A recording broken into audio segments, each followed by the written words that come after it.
Just before we get into this video, guys, a quick little bit of housekeeping. The film and TV industry is something I've wanted to break into for years now. I studied for university, getting myself a BA and MA in the subject. Sadly though, trying to find work has been next to impossible, which is why I created this, my website. It's been up for a few years now, and the idea is to try and find more work within the film and TV industry. Only you can find my portfolio, as well as my showreel and much more. All I need from you guys is to share it around as much as possible, but only if you enjoy the videos. The more you share, the more videos I will make for this channel. You don't have to be a regular viewer here, and you don't even need to subscribe, just share the website around and I'll be happy. Now, on with the video.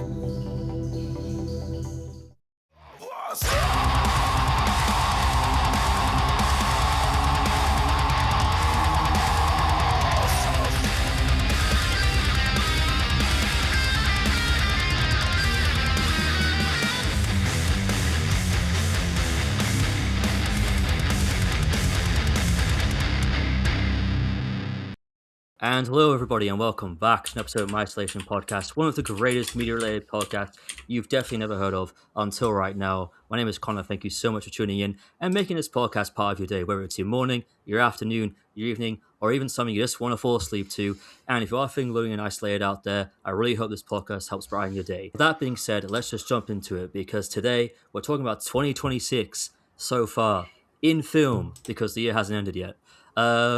We're in August at the moment, but we're getting close. We're getting close to the end. The end is nigh. The end of 2026. We're like, what, 4 or 5 months away or something? But that being said, 2026 has been a good year for film. It's been a great year for film, actually. There's been so many great movies that have come out this year.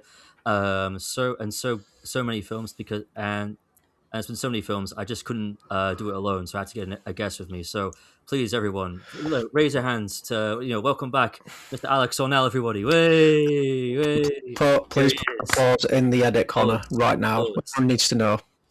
Hello. It's great to be here. I'm here to talk about movies because I watch them. Nice.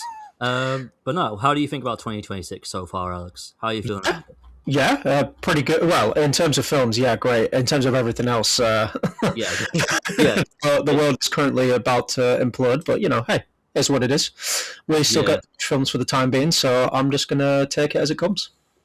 Yeah, exactly. Yeah, I mean, the world right now has gone to complete and total shit. Unfortunately, the world's on fire at the moment. The UK is going through multiple different fucking heat waves at the moment. It's had loads of flash fires as well, and loads of spontaneous dry forest fires and stuff, which is not good. But hey, no, yeah, I mean the forest fires have been insane. I never thought in my life I would ever see that happen in the UK, not once. But I mean, stranger things have happened. But we're going to try and keep it light and creepy positive just for now, just to give people a tiny little bit of joy. Since then, you're on fire, mate. You're so professional right now. I'm really impressed, Connor. Thank you so much. Thank you so much. We try to be professional around here. Yeah, amateur. What is that? No one knows. No, but serious though. I mean, 2026 so far, in terms of film anyway, has been absolutely fantastic. And what's been so great is that not only seeing younger filmmakers come onto the scene. I'm sure we'll talk about a couple of horror films that have come out this year that everyone's been raving about. A couple of little sleeper hits, you could say. Sleeper hits, exactly. But not only have we had more younger filmmakers coming into the scene and showing what they have, but we've also got just younger people in general coming back to the cinema again, which I think is really good. I don't know why now they seem to be coming back. I don't know if it's because they're sick of streaming services, they're sick of staying at home, or what, or just because studios decided let's put out good films that people want to go see. I think to a degree that kind of last point is kind of on the nail on the head a little bit. Yeah. I think it's more of a case of the problem for a while is that I think there's been lack of, say, diversity in cinema. It's you're either watching a film that's by an already really big established filmmaker, or you're watching a Marvel film or whatever big franchise thing. So it's been completely dominated by that for years and years and years, because they're the only ones that people who could really afford to make films, especially after the pandemic and stuff. So I think now that we've reached a point where more filmmakers are getting the opportunities. Because they haven't really been doing that well, a lot of these big films. I think as a result of that, it's sort of caused a little resurgence because there's actually new films for people to watch. No, definitely. Yeah, I think that last point is probably the main reason as to why we've had a lot more, as you say, diversity, a lot more younger people coming into the scene and showing us what they have to give, and just yeah, just a lot more great films in general. But let's kick things off. I don't think we're not really going to try and do this in order. I think we'll just try and go off by memory. What do you say, Alex, is the first film that comes to your mind when you think of 2026 so far? Well, I kind of had a little look at what films have come out this year, Hmm. and the first film that I remember actually watching was 20 Years Later, Bone Temple. Oh yeah. I actually forgot came out this year. I feel Hmm. like that feels like a lifetime ago that film came out. But Hmm. yeah, it was probably one of the best starts to the year. I mean, did you watch the previous 28 Years Later, Connor? I haven't. No, I haven't seen any of the 28 days or 28 years later films. I Oh, haven't. okay. You can. For this is advice for both Connor and anyone else who may be listening who's interested. You can watch 28 Days Later, then completely skip 28 weeks later, Hmm. and then jump straight into 28 years. And you won't. Don't worry about missing anything in 28 weeks later. It doesn't really matter. It wasn't directed by Danny Boyle or written by um, any of the people originally. Actually, no. I think Alex Garland might have wrote that sequel as well. But they've pretty much just gone like, nah, it's not necessary. So I'd say start from there. But I think Bone Temple was a great follow up to the previous film as well. It feels very different because it is directed by a different filmmaker, but the name does escape me at the moment. I'll quickly look that up now. Da, da, da, da. But yeah, I think following on from like the kind of like um, the themes and the just general mood that was set up in the previous film. I think what's great about it is that it does a good job of like evolving from that initial concept, and I think obviously it does a great job of like just jumping off of that point entirely, really. And I'm looking forward to the next one when it comes out, which has finally been confirmed as well. Oh really? Yes, Hmm. they were kind of hinging on whether this second film was going to be received well or not, was going to lead to the follow up, Nice. Yeah. No, that's good. because they filmed the first and second one back to back, which is interesting because it's obviously the first one was directed by Danny Boyle and the second one is Nia DaCosta, Hmm. and both of them I feel like do a good job of being very different from each other but complementing each other really well. And yeah, I think much like as we were talking about at the beginning about how 2026 feels like a bit of a hellish year, I feel like the 20 Years Later films is kind of really is actually a good kind of film to twin with that in terms of like what we're going through at the moment. But yeah, Hmm. it was great. I recommend it to anyone who liked the first film and is interested in watching a good old fashioned apocalypse film. No, that does sound pretty good. And I'm glad that they're doing a third. I mean, for some reason, well, I heard the rumors on that they weren't going to do a third because of the box office of Bone Temple, but it is good to know that they're I think they managed to like yeah, convince them to do it, which is good because I feel like the story kind of ends on a bit of a cliffhanger yeah. at the end of the second one. Whereas in like the first film, it kind of ends on a cliffhanger as well. But I feel like if they didn't make the sequel, I would have been like, oh, that's fine. Hmm. There's enough kind of room for interpretation on the ending to where you don't really need the sequel. But the sequel was good, and it was fucking horrific, and yeah, it was great. And obviously, Ray Fiennes was fantastic in it. Oh yeah, he's fantastic in everything he does, though. Yeah, but I think because he was in the first film as well, but he was a bit more of a side character. But this film, the sequel, focuses on him a lot more for big parts of the film, which is good. And I think No, it did a good job of like exploring that character a lot more in ways that I just found really entertaining and just yeah, it's awesome, great film. that's really good. I'm really happy that I'm happy that your 2026 kicked off in a post-apocalyptic but decent manner, I guess, with Yeah, absolutely. gentle. For me, first film I saw, I was feeling very, you could say I was feeling very supreme because the first film I saw this year was Marty Supreme, with Of Timothée course, Chalamet. I never Uh, got to watching that unfortunately, but yeah, yeah, good uh, things. that's all right. I know it came out in America around Christmas, and I think it had like a small release on Boxing Day in the UK, and I think it eventually got a wider release in January, I believe. Hmm. I think that's how it worked.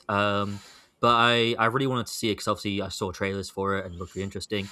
I like the idea of it being like a sports film about ping pong, and that's kind of what you thought you were going to get. But that's not the film you get like at all. The film you get, the actual film you get itself is much more different to that. It's actually about him. He tries to get into this big, huge championship, and he fails at it. And now he's trying to basically. It's just about a guy who's trying to like get a film career, no a film career, sorry, get a ping pong championship kind of career, Yeah. and trying to find success and happiness. And he believes that if I get these, if I succeed at this, then I will be happy. But in reality, like that's not it at all. Um, Hmm. and the best thing about him is that the main character is actually not. He's not a very likable person. He is Yeah. very sexist. He's very misogynistic. But I feel like that was Hmm. kind of the point of his character. I felt the kind of point of his character was to showcase that you can have all these things in the world that you want, but it's still not going to make you happy. Yeah. And even like there's a greedy kind of conglomerate rich guy that's kind of constantly pulling him down throughout the film. I can't remember the actor's name, but he's one of those guys on the American version of Dragon's Den.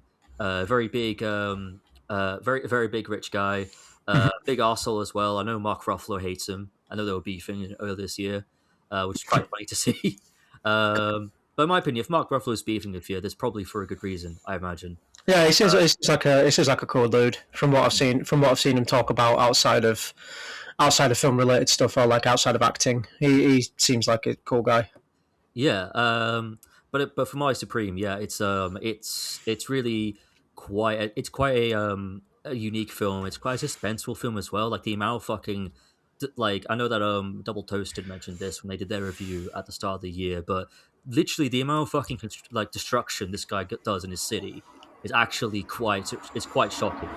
It's Hmm. really it's kind of like this one guy played by Timothy Chalamet with with like buck teeth and everything, and it's like the amount of like damage he does. Like he literally destroys like half his city, just to like get like this one dream of his, um, and then and then like yeah, but it's a film. But it's a good film though. I quite really quite enjoyed it. I really want to watch it again at some point, but I do remember really enjoying it for what it was, and yeah, it was a unique start to the year. Let's just say that it was a unique start to the year. Damn, yeah. I mean, yeah, sounds like a good film. I might have to get around to watching it myself. Yeah. Um, but no, yeah, I would definitely recommend it. I know it got a bit. It was a weird one. It got really great reception when it came out, and then Mhm. I think as like time went on again, I think people didn't turn on it, but people started noticing the flaws and stuff like that with I, it. th- I think as well with that, from what I noticed as well, anyway, I think a lot of people turned on Timothy Chalamet as well. Yeah, It yeah, looked like that's been kind of the thing that's haunted him this entire year is because he made like these really stupid comments in that I've forgotten who was in an interview with, but where he made those stupid comments about like the opera and stuff like that, and it came yeah. across as very conceited. And Mm. I think a lot of people just kind of went, oh man, I'm kind of off this dude now, and it can happen where it's very quickly, especially for like a big stars like this, if they just make that one wrong decision on something, it can completely change how people view them. Mm. No, yeah, definitely, it can. It really can. I mean, those comments that he made about the opera weren't exactly well. They were pretty. They were shit basically. Yeah, they just came across as very like sort of uneducated, and just Yeah, like it just came across as like a thing of like even if it's not to your taste, there's just no reason to like really kind of trash on another art form that harshly. It's just a bit kind of like, all right, calm down. You know what I mean? Especially for like something that's as kind of like has such cultural relevance as like yeah. cultural standing as opera does as an art form, and it's not an easy practice to get into. No, opera is like literally one of the most important art forms out there, and one of the longest, and it has a very big legacy Yeah, behind it. it's a rich history, man. It's Yeah, a it's a big part of Italian culture, and I mm, can see why when someone says something like that so brazenly without really actually knowing anything about it, people can kind of react to it in a way that makes you just go, all right, I think maybe you should have kept that opinion to yourself. yeah. I mean, even if he just kind of said, "Oh, opera's not my thing, but it's good. Everyone, people like it, so that's fine." Like maybe Yeah, something like that. But like at the same I time, yeah, think, sorry, go on. but at the same time, yeah, just keep it to your fucking self. Like you don't have to air Well, yeah, and out. I think the comment as well was made in a way to make it to specifically shit on it because he felt that his acting career and like a career in cinema was like the way forward to like eternal notoriety. And it's like that's fair enough, but like I don't know. It's just very one of those things that when you hear someone say it, you just kind of go, "Come on, man, Yeah, it's a bit down." like, come on, man, calm down. Like, yeah, you're one of the biggest stars in the world, but you can't get away with saying like Yeah, everything. Um, absolutely. yeah, like control yourself, control yourself. But no, Marty Supreme was still, Marty Supreme was still a very good film. Yeah.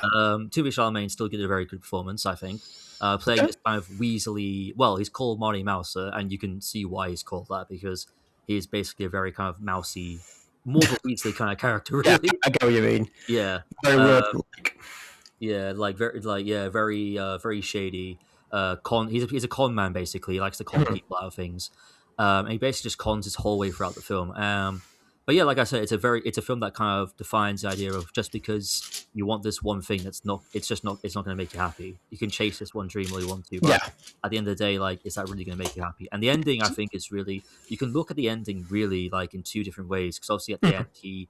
he had, well, so he basically he's having an affair with this girl and he gets her pregnant and she gives Mhm. birth to their son and he sees his son in the IOU, um, and like crying and stuff and he gets teary-eyed himself and you can interpret that in many different ways. You can interpret it as, he's finally found happiness, he's finally found his purpose after years of believing ping pong was his purpose, or table tennis. Actually, table tennis is purpose. uh, Yeah. like he's finally found his purpose in life to be a father to raise this kid. Or you could look at it another way where he's crying because he's realized my life's fucking over. I need to get a normal job. I need to live a normal life. I'm never going to get my dreams, which a lot of people, like, which some people might have that reaction to when they have kids, or that's kind of like, do you know what I mean? Like, Yeah, I get what you mean. yeah, It's also like meant to be like an antithesis to the whole concept of the American dream as well. The idea that mhm, it's like if you, instead of it being a character that perseveres through grit and determination, as often like to be depicted in American stories, it's a mhm, character instead that kind of more, I think, exemplifies the actual traces to the reason why people end up very successful in the US, and that's because they're very good at lying to people yeah, and very good at cheating them out of situations where they come on top. And then to have it be a situation at the end of the film where it's like he doesn't get what he wants and he has to just contend with the fact that he now has to live a normal life. It's kind of, I guess, like divine punishment for him. And it's mhm, what we actually want as a people, rather than like, we don't want people to be in positions of power or in success because they've cheated their way to the top. Unfortunately, I think most of the time that is the case. It's the reason why most people are at the top. But yeah, I no, can see what they were going for. oh yeah, definitely. But still, Mario Supreme was a very, very good film, a very unique way to start off the year, I think. Yeah. What was the next film that you saw that you can remember? Like, So, kind of, I'm going to bring this one up now as sort of like a little one, really, because I did yeah, actually get round to watching this. I didn't watch it when it initially came out. I'm mm, kind of weirdly going in chronological order, weirdly, when I think about it, but in yeah, terms of release at the very least. But I also got a chance to watch Iron Lung. yeah. I've heard about this. Yeah, Yes. Markiplier. Yeah, It sure is, yeah. So it's kind of been a passion project for him for years. I think. I think he's been working on it for like 3 or 4 years, mm, and he clearly loved the game and played it on his YouTube channel when it came out. And it mm, was like for him, it was like, well, I just want to make this into a film. He had this very specific vision, and he was like, well, I want to make it. And so eventually he did, and it got like a pretty much a almost at the very least like quite a widespread release across the planet, which mm. is incredible to say that he made the film, I think, for quite a small budget. I think it was only like maybe 500,000, 750,000, maybe, All right. I guess. But I'm not 100% sure. It might even be way less than that. I'm not sure, really, to be honest with you. But the film as a whole, I think it's a very good first attempt for someone who's never done any kind of filmmaking before. But I think it falls short of, All right. of a lot of the things that I think, in my opinion, made the original. I don't know if you ever played the original game or anything like that. That it's based off I've of. not. I haven't played the original game. No, I've not played that one. Okay, Uh, so kind of the basic plot of the game is that there's this sort of it's set off in the far future, like to the point where human beings are in can like travel through space, mm, and somewhere out of nowhere, because obviously people live on like quite vast distances away from each other now. Suddenly, out of nowhere, a bunch of like human colonies just started disappearing out of nowhere, and resources just sort of started to dwindle. yeah. And so the character that you play as, who doesn't have like any kind of like identifying qualities at all, whether it be they don't Mm, talk, they don't have any, there's no thing of like race or gender or anything. Okay. Just playing yourself as a character is a prisoner who, for some unknown reason, gets put on this iron submarine to go on this planet that's got like a bunch of rivers of blood, All right. and you're put in this sealed submarine with no windows whatsoever, and you're basically just exploring the bottom of this blood river, taking photos Yeah. for the ship that you've come from. And the whole thing of the game is this sort of testament on like crime and punishment. Like what happens when human beings are trapped in hopeless situations that they can't escape out of. Hmm. Like it's a very bleak game, very Okay. very bleak, and Yeah. it definitely feels like the kind of thing that someone made when they just kind of went, I've got this really weird idea and I'm going to see how much I can get away with it. And I think the game itself is very satisfying, and it's a very scary game, and I think it's got great atmosphere. And I think the translation into film, Hmm. from like what Markiplier does, is you have to then fix one of the key things that's a part of the game, which is the main character in the game is like meant to be a surrogate for the player, Hmm. which is why they don't have any identifying characteristics. Okay. But obviously, Markiplier plays the main character in this game, so he's a guy. You A know, guy. so then he has to make a story around that character and like, but Hmm. still kind of keep the spirit of the game. And I think that's a very small tightrope to walk on. And I Hmm. think I think like it's a very 50-50 on. Sometimes it works, sometimes it doesn't. Hmm. Yeah. Um, and like I said, I think for the first, there's bits of it I really enjoyed because I'm always a big fan of like sort of gritty dystopian sci-fi. Hmm. Like everything's very industrial looking, and it's like everything feels very oppressive, and I'm always a big fan of that kind of aesthetic. Yeah. So I think he got that down really well. But I think Yeah. there's only so long you could. I mean, the film is like, I think it's like just over 2 hours, maybe a little less.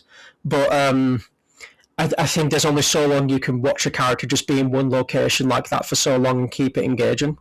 Yeah. No, I can believe that. I think it definitely, because at least in the game you're interacting with the submarine that you're in, so there's stuff for you to Hmm. do. Whereas you participate in it. Yeah. Whereas like when you're watching as a film, you're just watching a person just be in that submarine and in that situation. And I think it kind of, like I said, it kind of tries to walk this tightrope. And I'd say it's a good like kind of happy medium of that situation. Well, not happy medium, but like a medium of that situation where it kind of works and doesn't work at the same time. So yeah, I think it's worth a look if you just want to see what happens when someone makes a film with no budget and how All to right. make a film with no budget feel like believable at the very least, even if it's not the best film in the world.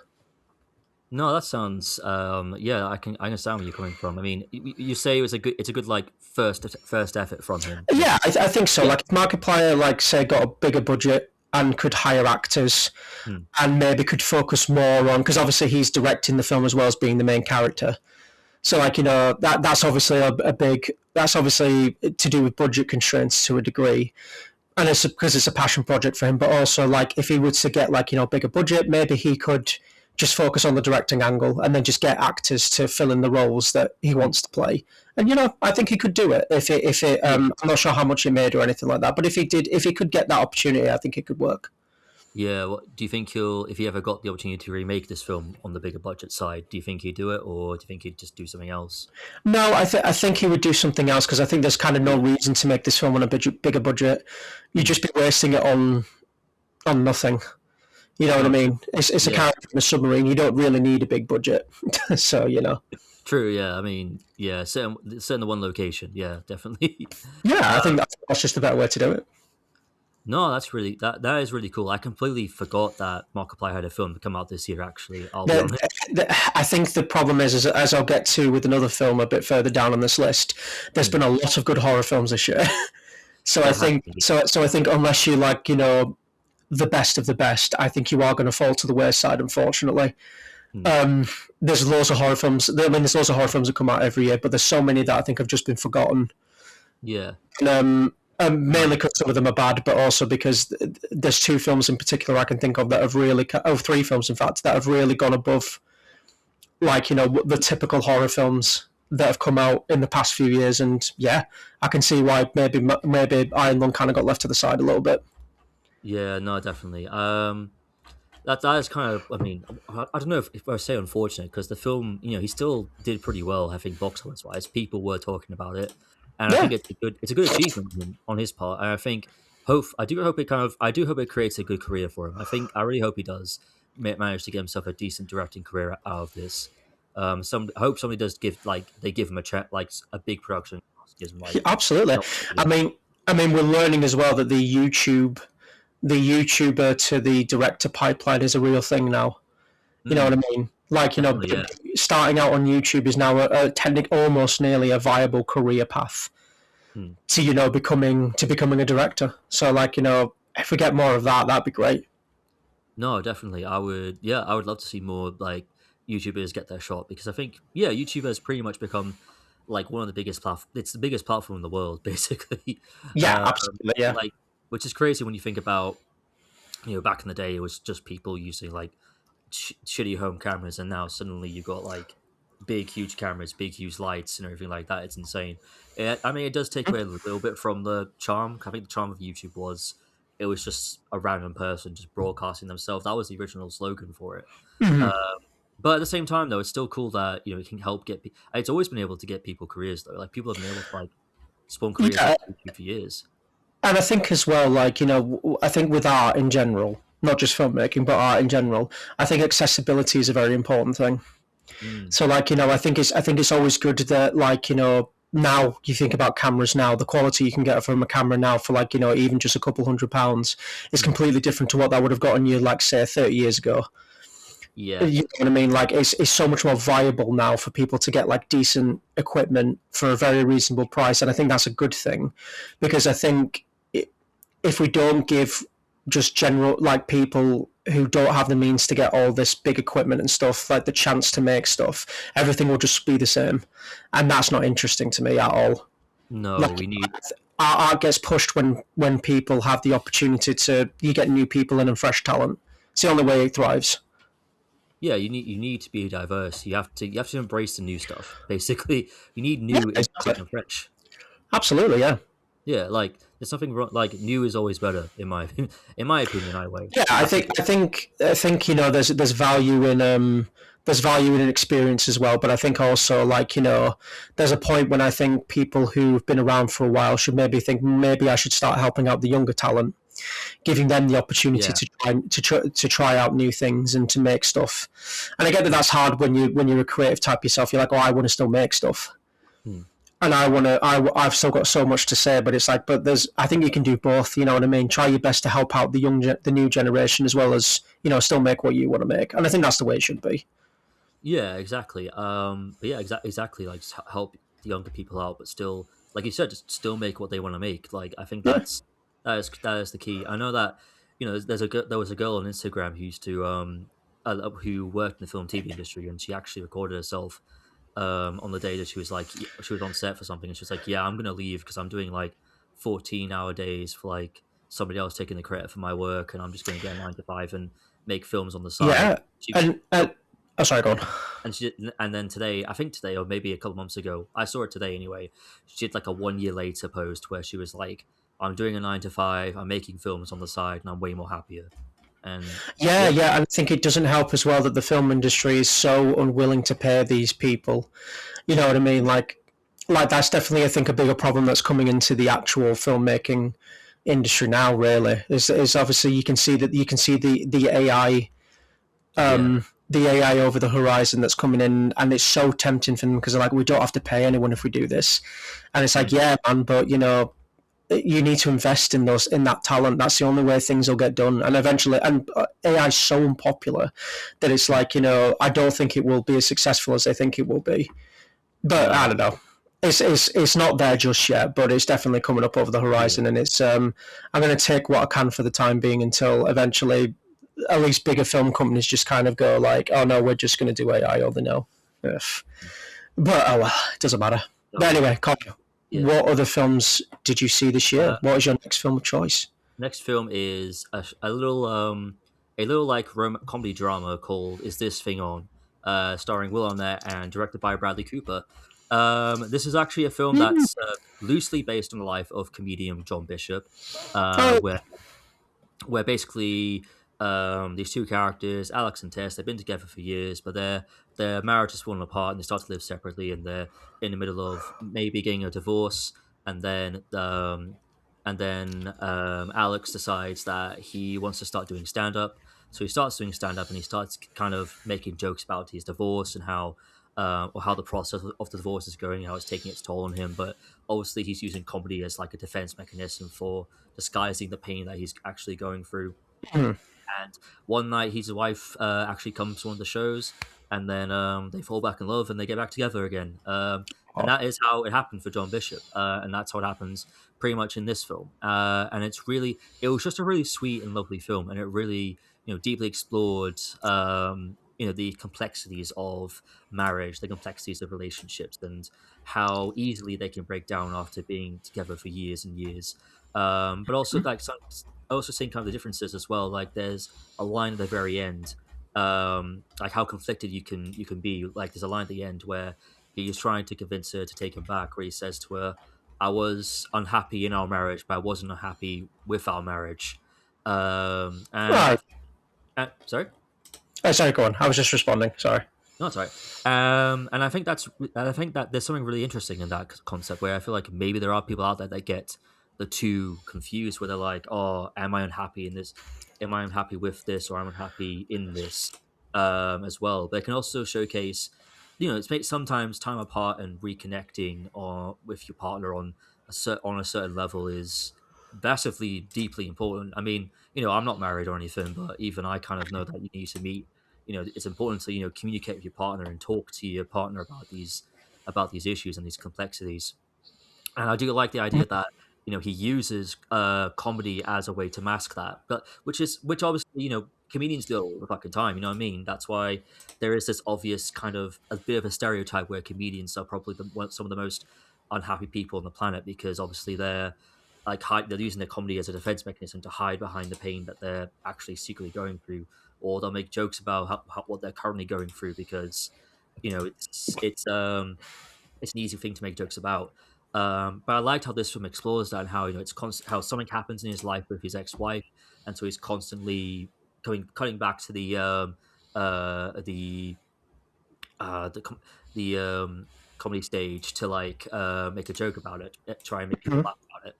And I think the performances are great as well. I mean, Will Arnett is fantastic in this.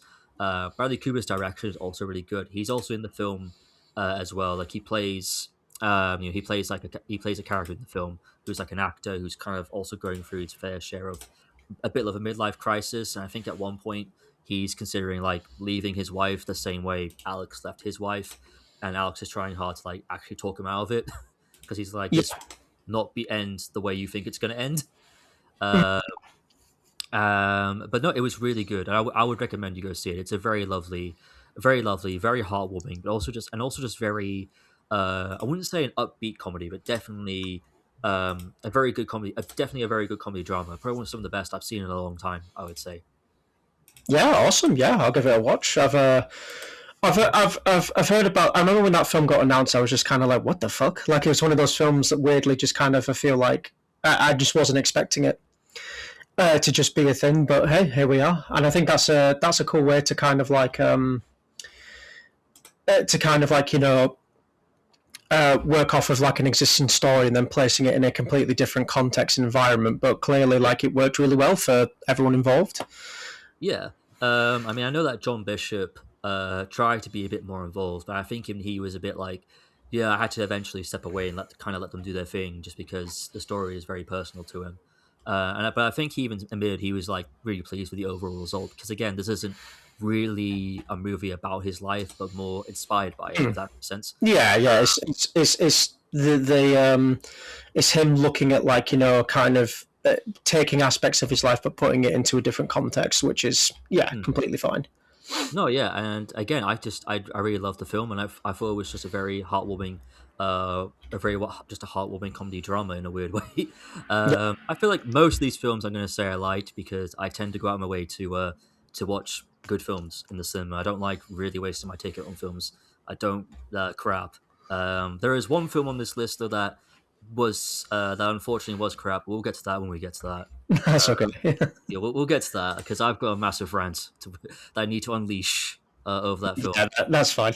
Yeah. Cool. Um, But no, yeah. What's your next one? What's your next So one? Go on. the next film that I got around to watching, and once again a bit like Iron Lung, I didn't watch it when it actually came out in the cinema.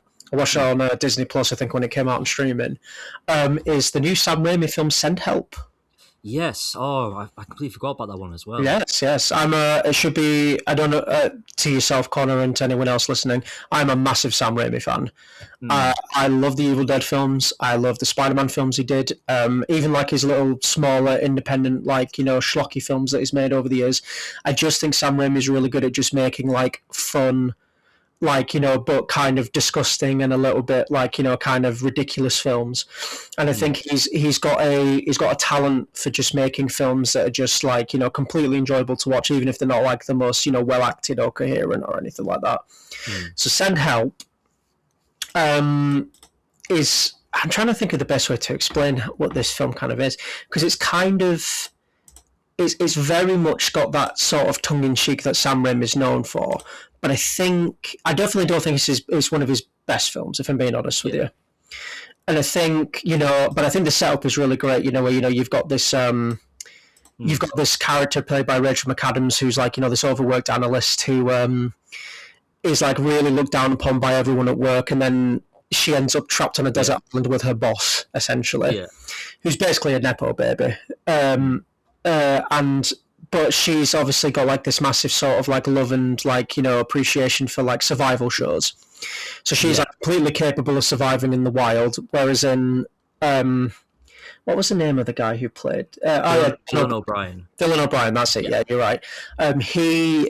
His character was like completely and utterly useless in most of the circumstances, and I think that made it very enjoyable because, I mean, it's obviously like the idea of like the power imbalances that take place in a workplace being flipped on their head.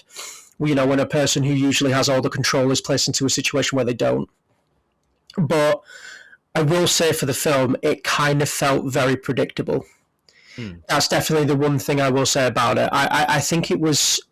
I think for what it is, it's well enough executed, and it's still very fun to watch. But I think once you kind of get where the film's going, you're like, okay, I know where this is going. And I think the highlight of the film is when Rachel McAdams kills a boar, and it goes on for way too long, but in like the best way possible. It feels like a Three Stooges sketch. Like it's just this physical comedy, like pariah that just keeps going on for way too long, and I think was really like stuff like that was really fun. Yeah. But I think because near the end of the film they figure out that there's a house on the island, and that Rachel McAdams' character knew about it before Dylan O'Brien's character, and then that leads to the conflict down the line where they're getting to. They become more violent with each other, and then it becomes a thing of like them trying to kill each other. Yeah. I just think that. While that stuff was good, I don't think it went far enough. I feel like Sam Raimi, it felt like Sam Raimi was holding back a little bit, and I'm like, no, what I think should have happened. Have you ever seen the film called Triangle of Sadness? I haven't. That's a really good film. It's kind of got a similar vibe to this, but it's about a bunch of like models who are like on this, like they're on like they've all gone on this cruise ship, and all these rich people are on this cruise ship, and the cruise ship crashes on a desert island. And one of the maids who works on the ship is also like a survival kind of expert. And she becomes like the dominant one in that group of society. So like all these rich and like beautiful people are suddenly like really beholden to her. These people that they've kind of overlooked, this person that they've overlooked basically their entire lives. Yeah. And there's a bit in that film where they realise that there's a resort on the island. And I thought it would have been really cool in this film if Rachel McAdams, that was the case here as well, where it's like, Dylan O'Brien finds out that this island they've been on, there's actually a resort there. And I think it just would have been really funny if they then had that argument and started fighting each other, but it kind of went into the resort. And then it's just like they're like fighting in this resort, they're like trying to kill each other in front of everyone, and just chaos erupts, and then it just becomes a thing where the resort's just completely destroyed. Like I just had that so pictured clearly in my head. And I was like, that would have been really fun. But I don't think Sam Raimi was given the budget for something like that, unfortunately. Oh dear. I don't think this film. Yeah. I don't think this film had like a massive budget, but it would have been really cool. Like say, like there's a wedding at the resort, for instance. Yeah. And like maybe there's a bit where they're about to cut the cake with the knife, and then those two crash the wedding, and then like they try to get the knife and like try to kill each other. I think like that would have added that little bit more kind of Sam Raimi tongue in cheekness Yeah. to it. But overall, I still think it's worth watching. Yeah. I think if you just want like a really kind of like basic, well written, like like kind of dumb film that you don't really need to think much about, I think that's a perfect film to watch. All right. No, that's fair enough. Yeah, I mean, all right. I love Sam Raimi. I think he's a great. I do think he's a great director. The only Sam Raimi movie I've seen that I didn't like probably was Oz. Was it Oz the Great and Powerful? That one he did with. That's definitely still the big smirch on his Yeah. career. Like that was the thing that kind of really tanked his career for a while after that film came out because it was a massive flop. Yeah. And it wasn't a good film as well, which didn't help. So, like, it's one thing if it's a good film and it's a flop, but if it's a bad one, it's like, So, it really kind of put a stupor on his career for a while, unfortunately. And then, Yeah. Yeah. he had to basically just become a producer on the Evil Dead films for a while. Mm. I mean, I hated Spider-Man 3 when it came out, but I love that film now because just because that film's Yeah, I perfection. definitely think it's a very messy film. Like you Yeah. can tell, like because obviously everyone kind of knows that it originally was just going to be Sandman as the villain, and then Venom was going to be set up for the fourth film. Yeah. But they and they were going to set up more characters down the line and stuff like that. But I think, but Sam Raimi was forced to just add it all into this one film, and I think it Yeah. becomes very very bloated and kind of a Mm. little bit messy after a while, which is a Yeah. shame because the first two Spider-Man films are brilliant. I Spider-Man mean, 2 in particular. yeah. I mean, I still like. I really like Spider-Man 3 just because there's still a good film there, trying really hard just to get out. Um, It's got that but Sam Raimi charm. yeah, yeah, it does. Yeah, but at the same time, yeah, like you said, it's got that Sam Raimi charm, and it did give us Bully Maguire, which we're all very thankful for Bully Maguire because that was just Yeah, like peak beast. he's fantastic in that. He's just Yeah. such a dweeb, and he tries to act cool, and it's just Yeah. so funny every time. Mate, say what you about Tobey Maguire, but that man is the meme king. He is the king of memes. You can say it's Leonardo DiCaprio all you want, but nah, man, Tobey Maguire, that man is the king of the memes. Hey King of man, the memes. he's a funny guy. Oh yeah, unintentionally funny, but still funny. Yeah. um, the next film I saw, I believe, the next film I saw was actually Pixar's Hoppers, which came out in March. Um, which I thought was I've not rewatched it again since it came out. I've been meaning to get around to watching it because honestly, like, but in terms of its messaging, it's a little bit messy. Because obviously it's trying to push the main character is like an environmentalist. She cares about the environment. She wants to protect this glade that her and her grandmother used to like go to when she was a little kid, and she loves animals as well. She wants to protect the animals, and there's this big mayor who wants to um, turn it into like a road or something like that. I can't remember exactly what it was. And she's trying really hard to stop him. And then there's another big villain who's played by who's like basically a butterfly, played by Dave Franco, who is just fantastic in this film. Like generally, that character, what's his name? Is it Titus? That's it, Titus. Titus is literally like one of the greatest Pixar villains ever. Like not because he's like menacing or because like he's scary, but because he's so unhinged. It is just hilarious. It's like and like what's so funny is that because Dave Franco was doing it when he was doing interviews for this film, he even admitted that that the directors and stuff actually pushed him to go even more over the top with his vocal performance because he was doing it and he was thinking to himself, "Oh, I'm going too far. I'm going too far." And they're like, "No, no, no, keep it up, do it, keep it doing it." Because like it's just he is hilarious in this film, and he completely makes the film for me. But yeah, it can be a little bit messy because obviously it's trying to find that. I think it's supposed to be a film about finding the middle ground and working together to find a middle ground. I don't think it completely succeeds Hmm. on that messaging, but still, it's got the Pixar charm. The animation's there.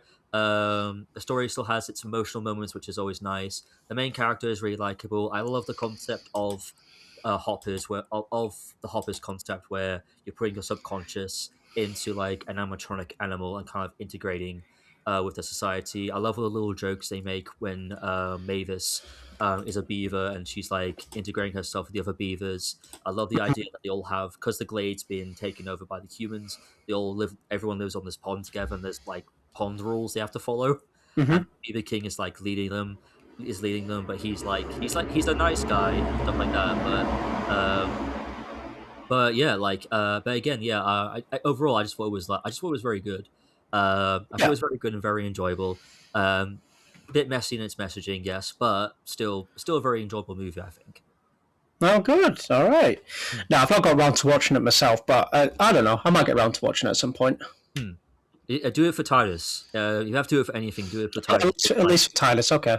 Yeah, do it for Titus because honestly, he is the best. Like when he gets into because halfway, do you mind spoilers or like No, I don't mind. Yeah, you yeah can spoil it if you want. yeah. So basically, halfway through the film, Titus basically the animals start taking over and start controlling the humans, and he gets the professors that made the hop animatronics to make a human animatronic with like human skin and stuff like that, and Mm-hmm. it's him parodying the mayor of the town, and so he puts his brain in the robot body, and that's when he really starts to shine in terms of the over the top goofy silliness of that main villain Yeah.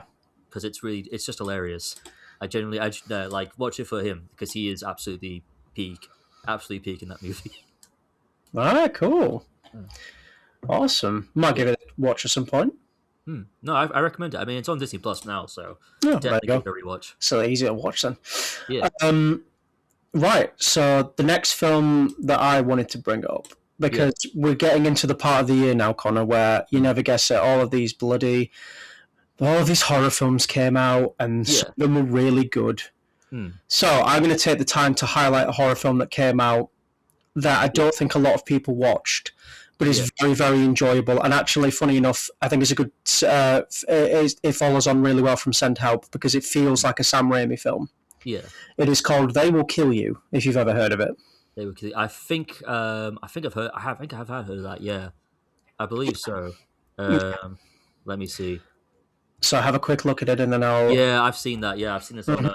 advertised on YouTube and stuff like Yeah, that. this film was so enjoyable for me personally. I can kind of see why I think a lot of people going into it probably wouldn't like it because it doesn't take itself seriously at all. It's a very, very Sam Raimi, goofy, dark comedy horror. Yeah, But I loved it because I'm always a fan of a high concept film. I like it when they just come when characters are just like this is what's going on and everybody just treats it as like yeah this is just something that can happen in the world. So basically the main plot is um, this woman whose name I've forgotten now. What was her name? Oh yeah, she was called Asia. I remember that she had a strange name like that, but she's called Asia. She years and years ago, her and her sister yeah, escaped an abusive tried to escape their household, which was abusive, mm, and basically in the years past they ended up separated, and Asia tracks down her sister to this like New York City penthouse where all of these like rich people come in to have like these sort of like massive parties, like Eyes Wide Shut style kind of thing, you know yeah, what I mean? And she's figured out her sister was kind of not adopted there, but was taken on as like a maid, where she basically lives there. So she decides to come in and do the same thing. mm, But then she learns that the people who go to there are part and who work there as well are part of a cult that have right. gained immortality. Shit. And the main character is spending the entire film fighting her way to find her sister, Mm, while having to deal with the fact that everybody's immortal. They can be like dismembered and like killed and stuff, but they eventually regrow. Like say, like if you cut off their head, yeah. they eventually the head regrows back. Is the idea of it, and All the right. parts can like sort of work independently of their body and stuff like that. Mm, And it gets more and more kind of ridiculous as the film goes on. And I mm, think that's what makes it really fun to watch is that you kind of are just constantly going, right, what's going to come next? And it, like I said, it doesn't take itself seriously at all, apart from the main relationship between the two sisters.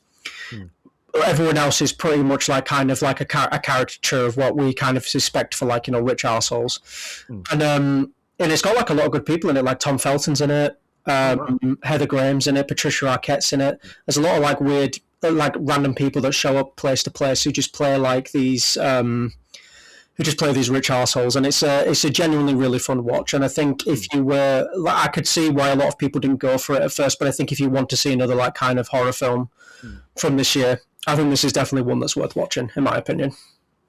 All right, no, that's cool. That sound really that does sound really cool. To be fair, Yeah, uh, and it's like actiony, and like yeah, the choreography is pretty good for what it is. I was expecting it to be kind of a little like a lot of quick cuts, and you weren't really going to see the action as much. But now it actually holds on to some of the action for a while, and hmm, it just gets more and more. Like I said, it gets more and more like kind of like it just keeps building on top of itself, and I think that's always really enjoyable in a film.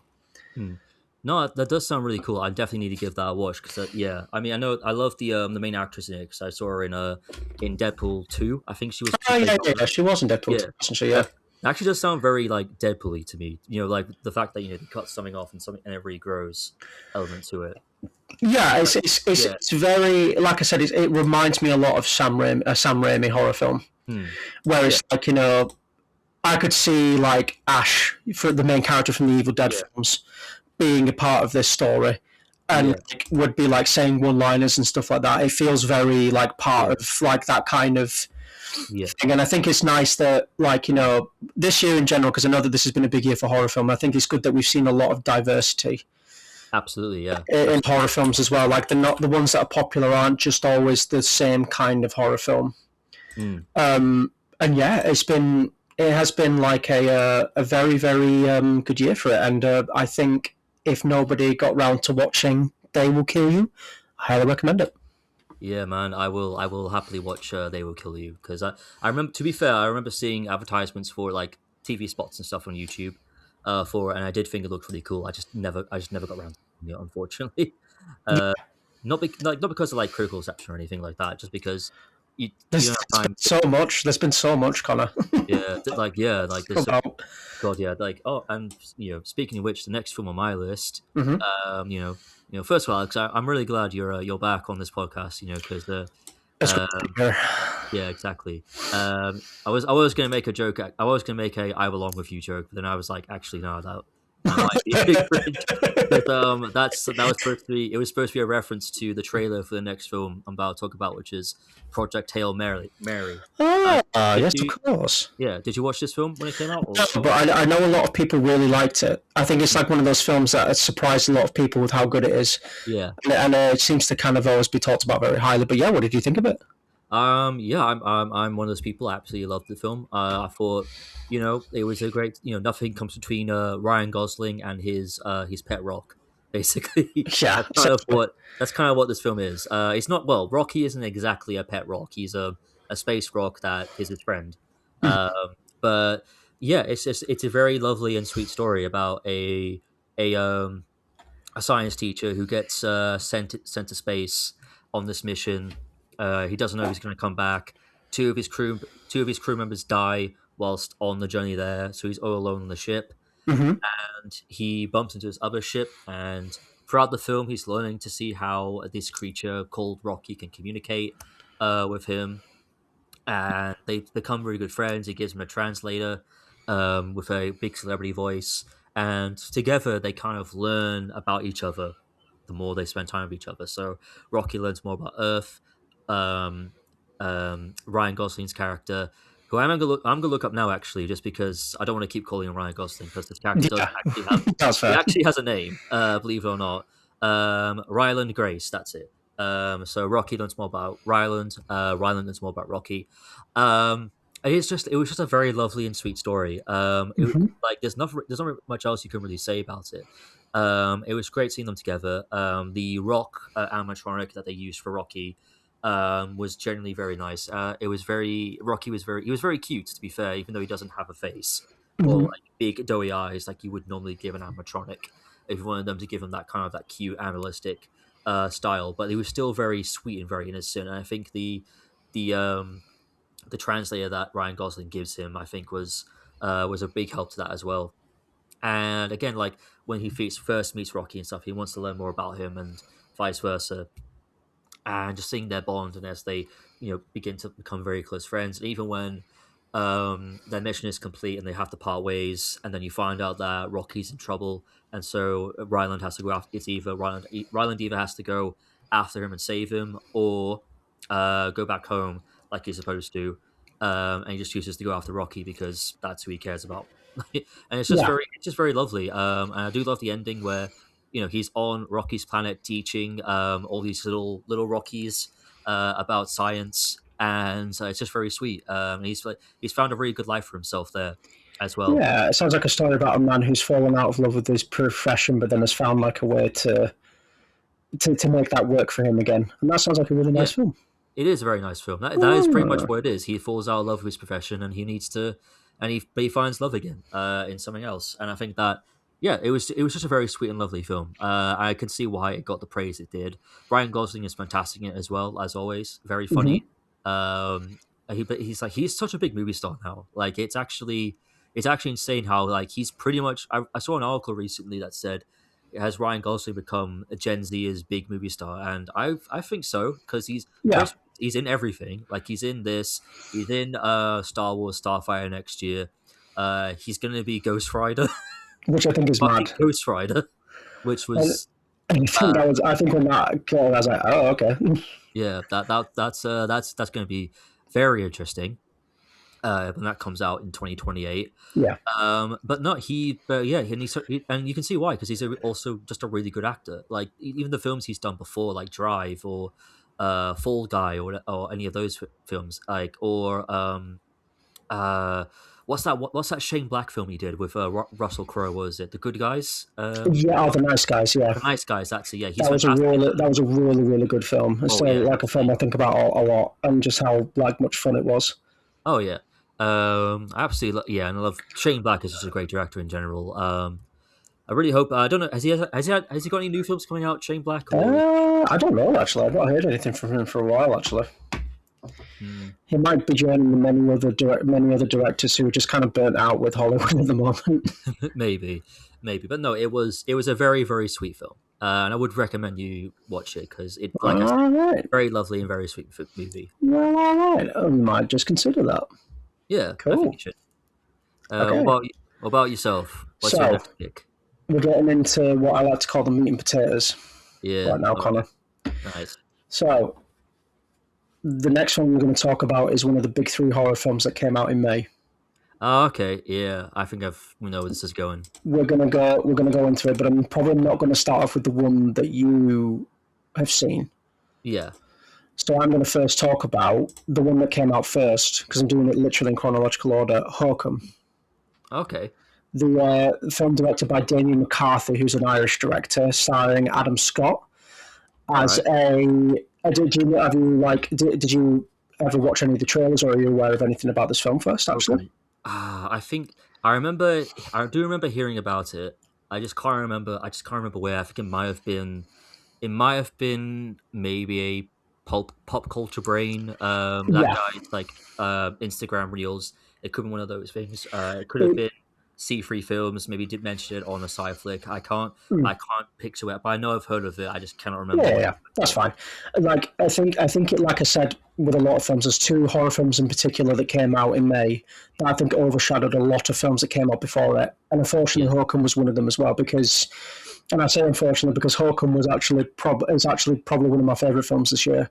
I Hmm. really really enjoyed this film because Okay. obviously we'll get on to the other two films Yeah. in particular because I think they're really noteworthy to speak about. Even if I think you've seen one but not the other, I think. No, I didn't get around to seeing the other one. I Yeah, really wanted to. I just couldn't find the time. that's okay. But I can fill in the gap for that. That's okay. Yeah. But I wanted to talk about this one because I think this is an example of like I think each three of these horror films that came out in there highlight what I think good filmmaking is on different levels.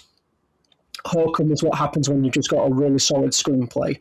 Yeah. When you've got a script that's just tight, it has a bunch of stuff going on in it, so it constantly gives you new things to think about, and it Yeah. doesn't bore you very easily. But and it constantly changes up the story. Gets you guessing, and it keeps you really engaged through its really clever writing. Hmm. It definitely doesn't hold a candle to probably one of the other films, just because it's not as in your face as much as that film. Yeah. But I think Hawkeye really works well Hmm. from just having a really solid screenplay. So the film is about a guy called Adam Scott's character, who's called Owen Berman, and his parents, when they got married, honeymooned in this Irish inn. Hmm. And during like the beginning of the film. Orm's a writer as well, like he's like a sort of Stephen King-esque writer. Like he writes like Yeah. sort of pulpy horror stories. All right. And while he was writing one of his stories, he was getting writer's block. All And right. then he decides to go visit the inn that his parents went to scatter their ashes because they're both dead now, Hmm. and also use that as a way to f- deal with his writer's block and write the story. Now, obviously, something's going to go on at the inn, but what I think I really love about this film is that you get introduced to all these characters. There's loads of red herrings in the way. The story is both a very introspective look at Owen as a character while also dealing with a wider sort of cultural folk horror that exists in the region that the film is set in Ireland. And I think it does a really good job of balancing everything to where it doesn't feel like it's overcrowding itself. Hmm. Everything kind of feeds into each other really well and has enough time to breathe. And it doesn't like things don't overlap with each other too much. And I think it, like I said, it's a really, really sharp, well done screenplay. And I think a weaker director or writer wouldn't have been able to do this kind of film as well as they did. But I think this film is brilliant. Oh, that's good. And I think I don't want to get too much into spoilers, really, to be honest with you, with this film, because I think if no one's seen it, Hmm. it's better to go in with as little expectation as possible as to what actually is going to happen in it, because I think it's better to be along for the journey in that regard. But yeah, everyone's performance in it is fantastic as well. Let me just have a look at the cast list, actually. I really enjoyed Florence Ordesh, who played a character called Fiona. She was brilliant in it as well. What's the name of the old dude again? Who was the what's his name? I've forgotten what his name is now. I can't find him. Old dude. That's what his name is. It was old dude. Brendan Conroy, that's it. He played like the hotel owner, who I thought also like was a very like was a great character as well. Then Mal, who's is like one of the head receptionists. He's also a great character. Everyone in it was fantastic, really, and I Hmm. think it did a really good job of balancing the line between being a personal film for the character while also dealing with the broader themes in it. And Hmm. yeah, I highly recommend it. I think it got over, like I said, I think it got overlooked because of the other two films, but it's kind of a Yeah. shame, really, because I think it is like a hidden gem. Hmm. No, that's fair enough.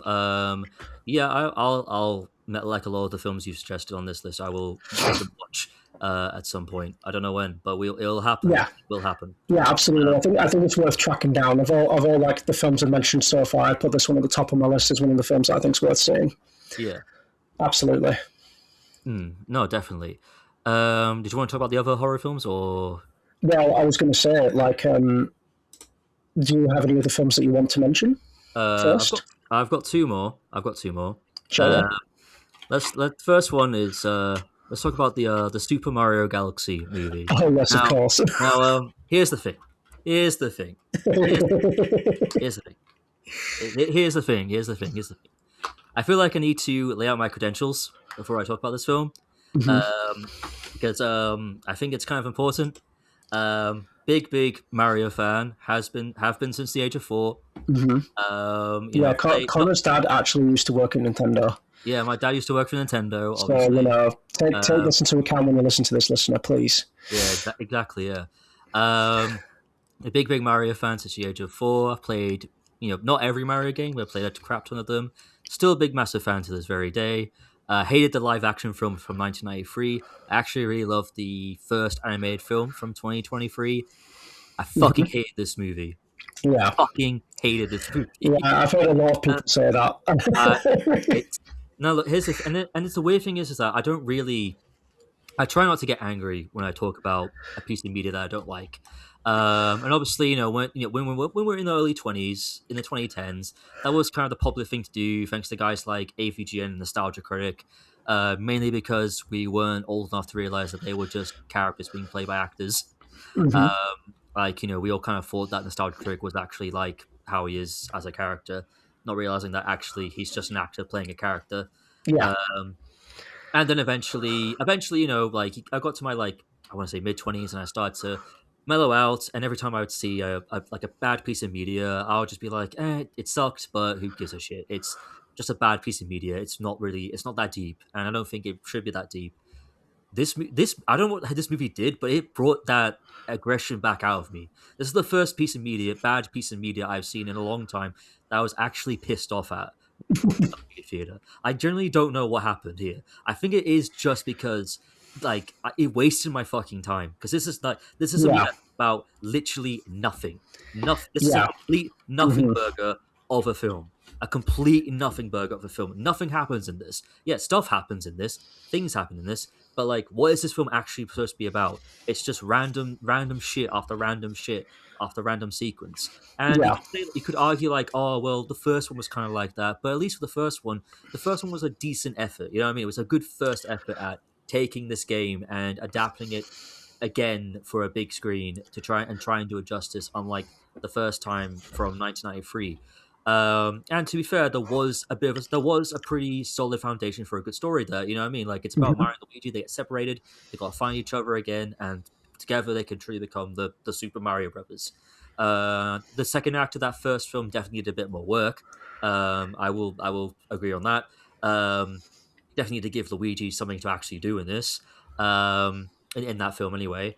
But this movie, it's just like nothing happens in this. Like characters randomly show up only to never come back. Like the Honey Queen from the Honey Hive Galaxy, she's in it for one scene, one fucking hmm scene, and then that's it. Doesn't reappear ever fucking again.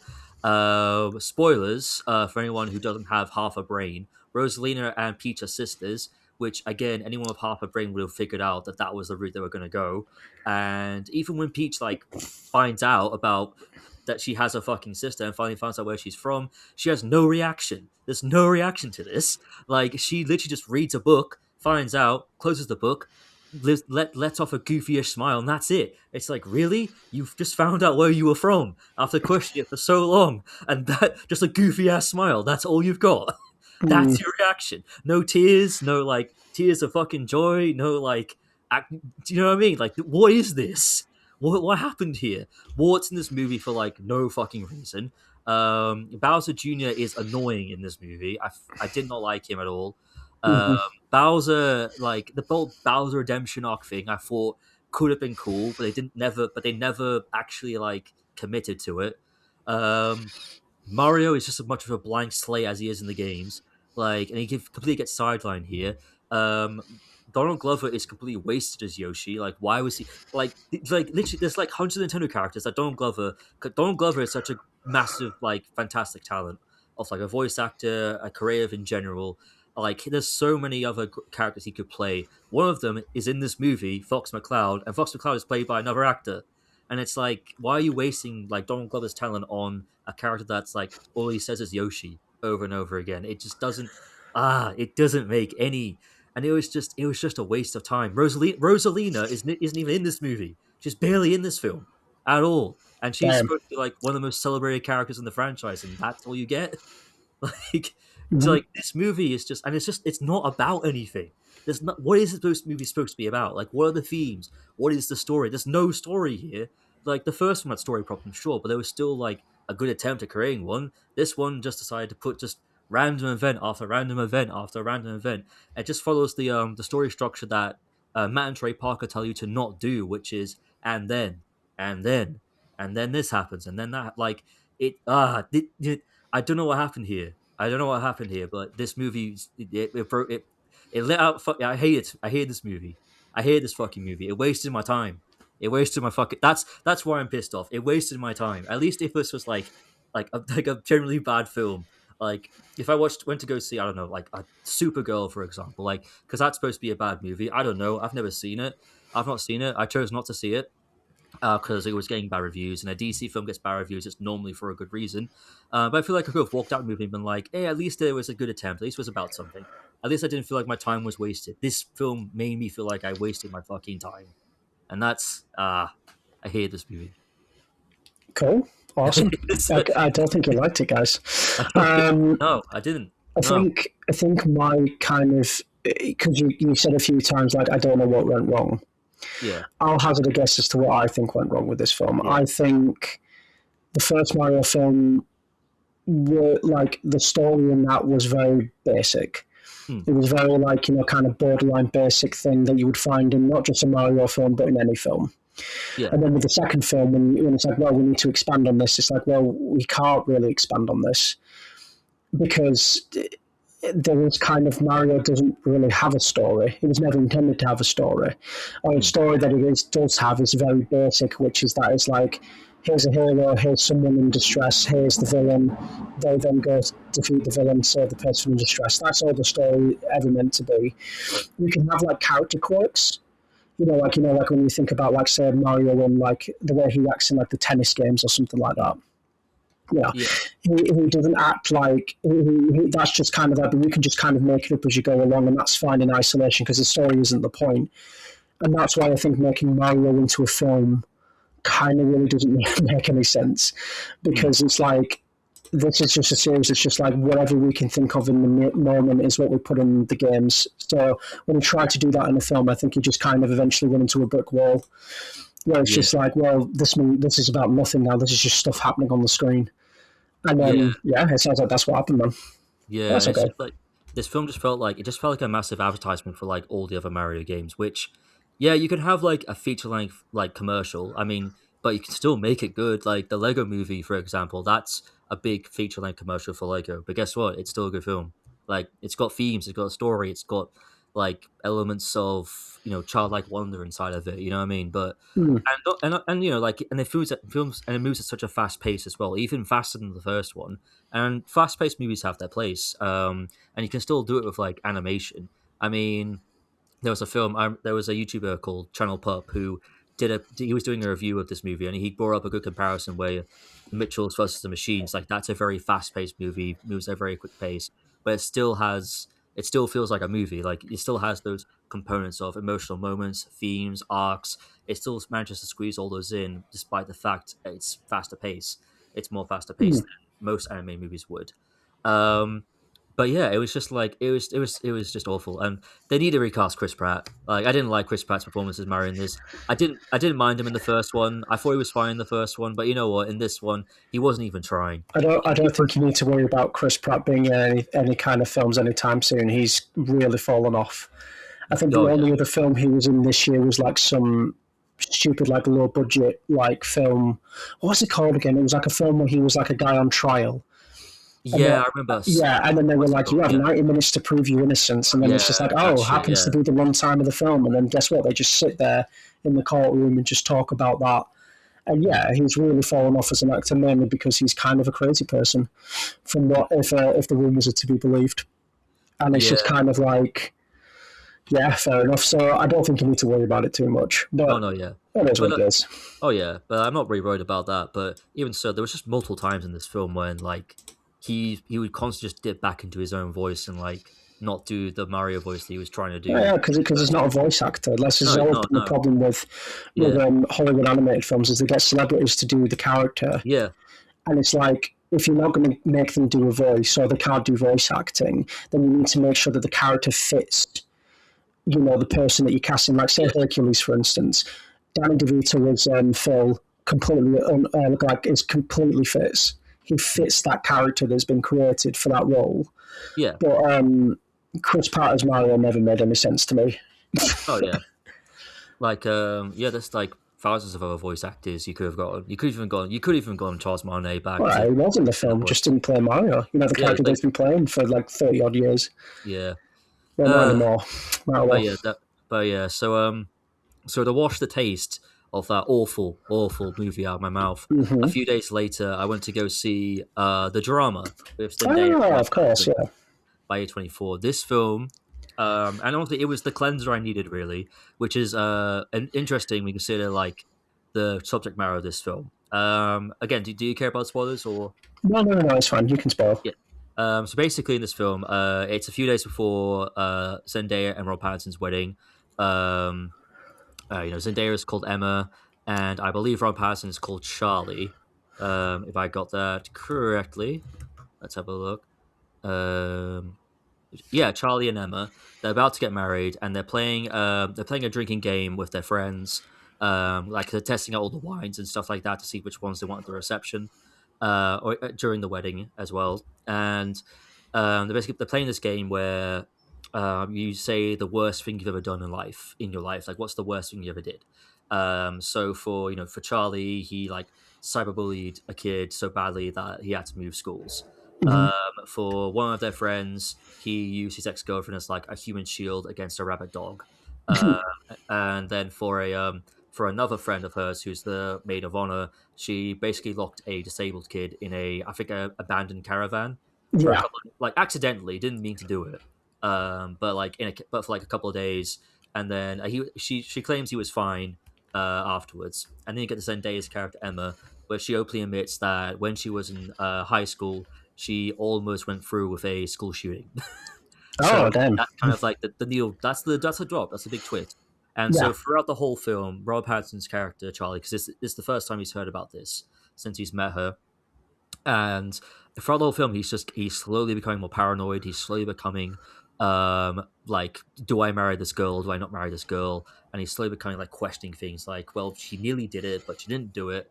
And as the film goes on, we learn more about her past. So the reason why she didn't go forward with it in the end was because I think one of her classmates got involved, not in a school shooting but in a mall shooting, and he died, and she saw the reactions that everyone else was having to that tragedy, and so she decided, I can't go forward with this, and she actually Mhm. becomes like almost like an advocate for like against like gun regulation and stuff like that. Not Yeah. against gun, do you know what I mean? Like she becomes an advocate for like Yeah, yeah, yeah. For anti-gun, like, basically. and yeah, good regulation is the correct term actually. Like Yeah, making it more difficult for people to get yeah. firearms that can kill people. Well, yeah, exactly. In the film, yeah, she gets her hands on like, I think her dad's like firearm. That's what she was going to use to like shoot up the school. So we learn more like why, and I think she does tell him why she didn't go forward with it, but he's still kind of questioning things. At one point, he even like briefly cheats on her. At one point, because like he's so distraught on like what he's been told, and it's like there's a very good sense of paranoia with it, Mhm. and it's a comedy. It's like it's a black romantic comedy. It was directed by directed by a Korean director whose name I cannot pronounce, and I don't really want to because I don't want to butcher it. Yeah. Um, but it's definitely in that kind of style. And it's a little bit more like, do you remember Mickey 17 when we went to go see that? Oh yeah, yeah, of Alongside course. Rob Pat- Yeah, it's kind of like that similar style of humor in a weird way, where there were at points where like there were certain jokes in there that I was kind of a bit like, should I be laughing at this? Like, what Mm. the fuck? Like, like there's one point where I think he there's a joke that where she'll just randomly pull his trousers down at random moments. Obviously, when they're in the house, like he used to having a serious conversation with her, she'll just randomly pull his trousers down, Mhm. just because she thinks it's funny. And then there's like one point where I think trying to like they're having a tense argument, and so trying to ease the tension, he pulls her trousers down, and then she like has a bit of not like a big reaction, but she's kind of like her reaction makes him flinch and makes him punch her in the face, and it's kind of just like by accident, of course. Like it was Yeah, just yeah, like yeah, he didn't mean of to do course, it. yeah. And it was one of those things. I was just like, I was laughing. Everyone in the theater was laughing. And I was like, should I be laughing at this? Like, this is, uh, yeah. Like, it didn't even clock on to me that it was supposed to be a romantic comedy. In a way, it felt like there were points where it really felt more like a thriller. But I think that Yeah. was probably intentional. I think Mm. like it's a verge of your expectations, and it was something that you weren't really. I mean, it's an A24 film, so you were kind of expecting something that was a little bit more unique and different, because that's what A24 likes to go with. They go with the more unique and different kind of styles. Mm. But yeah, like this film, and it was really intense at certain points, and I really enjoyed it. I thought it was like one of Yeah, the best good. I've seen all year. I thought the actors were great. I love Robin Pattinson, man. Like I'm so happy he's had the rebound in his career that he has. I love how he went from being the Twilight guy and after those films ended, he was like, right, that's it. I've made my millions. I'm going to do a bunch of indie films and actually show people, no, I can act. Like, fuck you, I can act. And he's done such a great job rebuilding his career. I mean, the guy's fucking Batman now. Like, I imagine like know, what right? the guy from Twilight is now Batman. Like and he's good. He is a good Batman. He is Yeah. a fucking great Batman. Zendaya is great in this as well. There's some of the best acting I've seen. Not that she's a terrible actress or anything. Like Zendaya is like one of the best actresses out there at the moment. But this is definitely her performance here is on a completely Yeah. different level. Not on the same level as a performance in say like the Odyssey or the Dune films, but definitely it's a great performance. It's a very suspenseful black romantic comedy, and I would highly recommend anyone go see this watch this film on Well, all right. streaming or buy the Blu-ray. I would highly recommend it. I had a blast watching this. Cool. Awesome. Yeah, That's very it. but yeah, but no, that's probably the last film I saw. And then yeah, I'm gonna just quickly head to May just to see if I watched anything else in like May or April because I've got the IMDb page here, so I'm just having a quick look before we get to two of the more sleeper hits, shall we say? Well, Yes. we had the we had the Michael biopic. Do you remember that? Oh yeah. I didn't see that. I'm not Yeah. watching. No, I wasn't interested. Yeah. Let's have a quick look. Let's have a look here.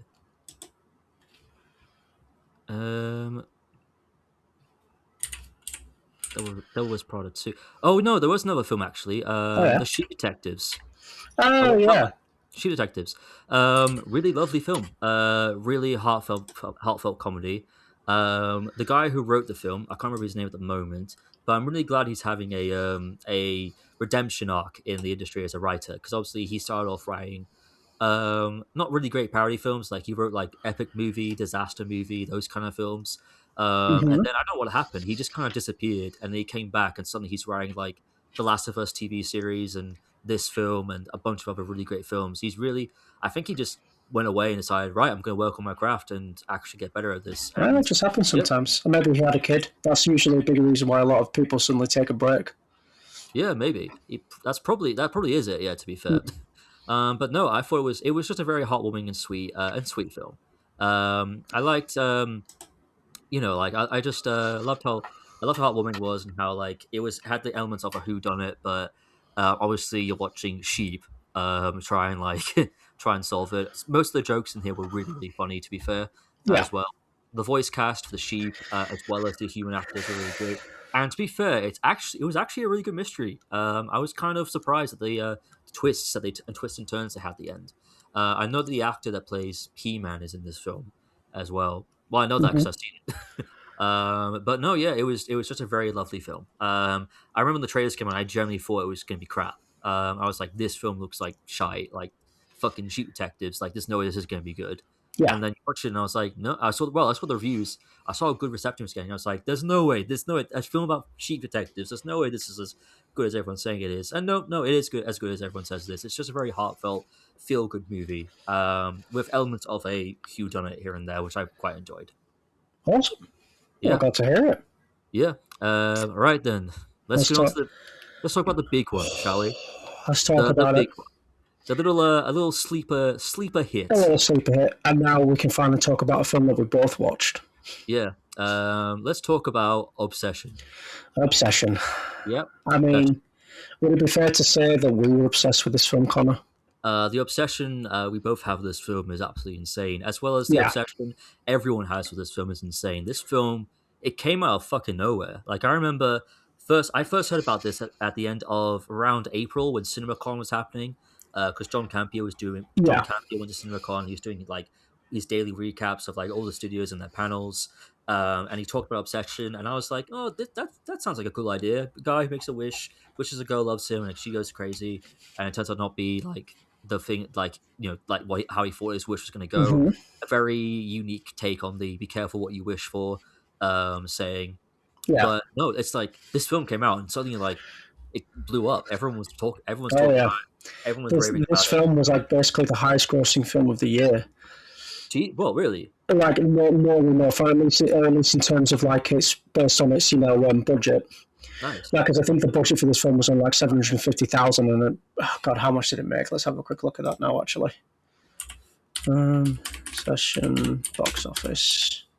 Because what's kind of annoying though, Connor, about talking about this film now Yeah. in August is that everybody's already said everything about this film because it was so popular. No, they did. Like, Yeah. it is insane. Like how this film kind of came out of nowhere. So yeah, its budget was 750,000, and it made 475 million. Damn, man, that's That's insane. that is insane to think about. It's insane that a horror film Yeah. did that. Like horror films don't. I like they'll make their money back because they're known for they don't really have like big budgets. But this film was oh my god, it's sensational. I mean, I think you can even still watch it in cinemas. I in some think so. places. Yeah, because I But they're know still that doing they. it because people are still watching it, Yeah, but I which mean, is I know which is that. oh, Sorry, you so go. good. No, it's okay. It's just I'm really happy about this because I think for a long time in cinema it's been very much like everybody, especially a lot of the bigger production houses, have been terrified to make independent films or like smaller budget films like this because they're worried they're not going to get their money back. And then this film comes out and completely smashes those expectations. The entire cast is like basically brand new people. The Hmm. director's brand new. You know what I mean? Like the entire Yeah. thing is just basically a grassroots, film, and it's just, yeah, it's incredible that this film got to the stage it got to, and still seems to be doing really well. No, yeah, definitely. I mean, this film. Uh, it was just very insane how it's success how it's Hmm. blah. It was very insane how successful it was. That's what I'm trying to say. Yeah, But very good to see here. Very good to see. Like I said, I love new shit. So the fact that something brand new came out and completely took over. I mean, the fact that it beat fucking Star Wars at the box office is also crazy. it's amazing how many people I knew in just like in my everyday life who just like knew about this film.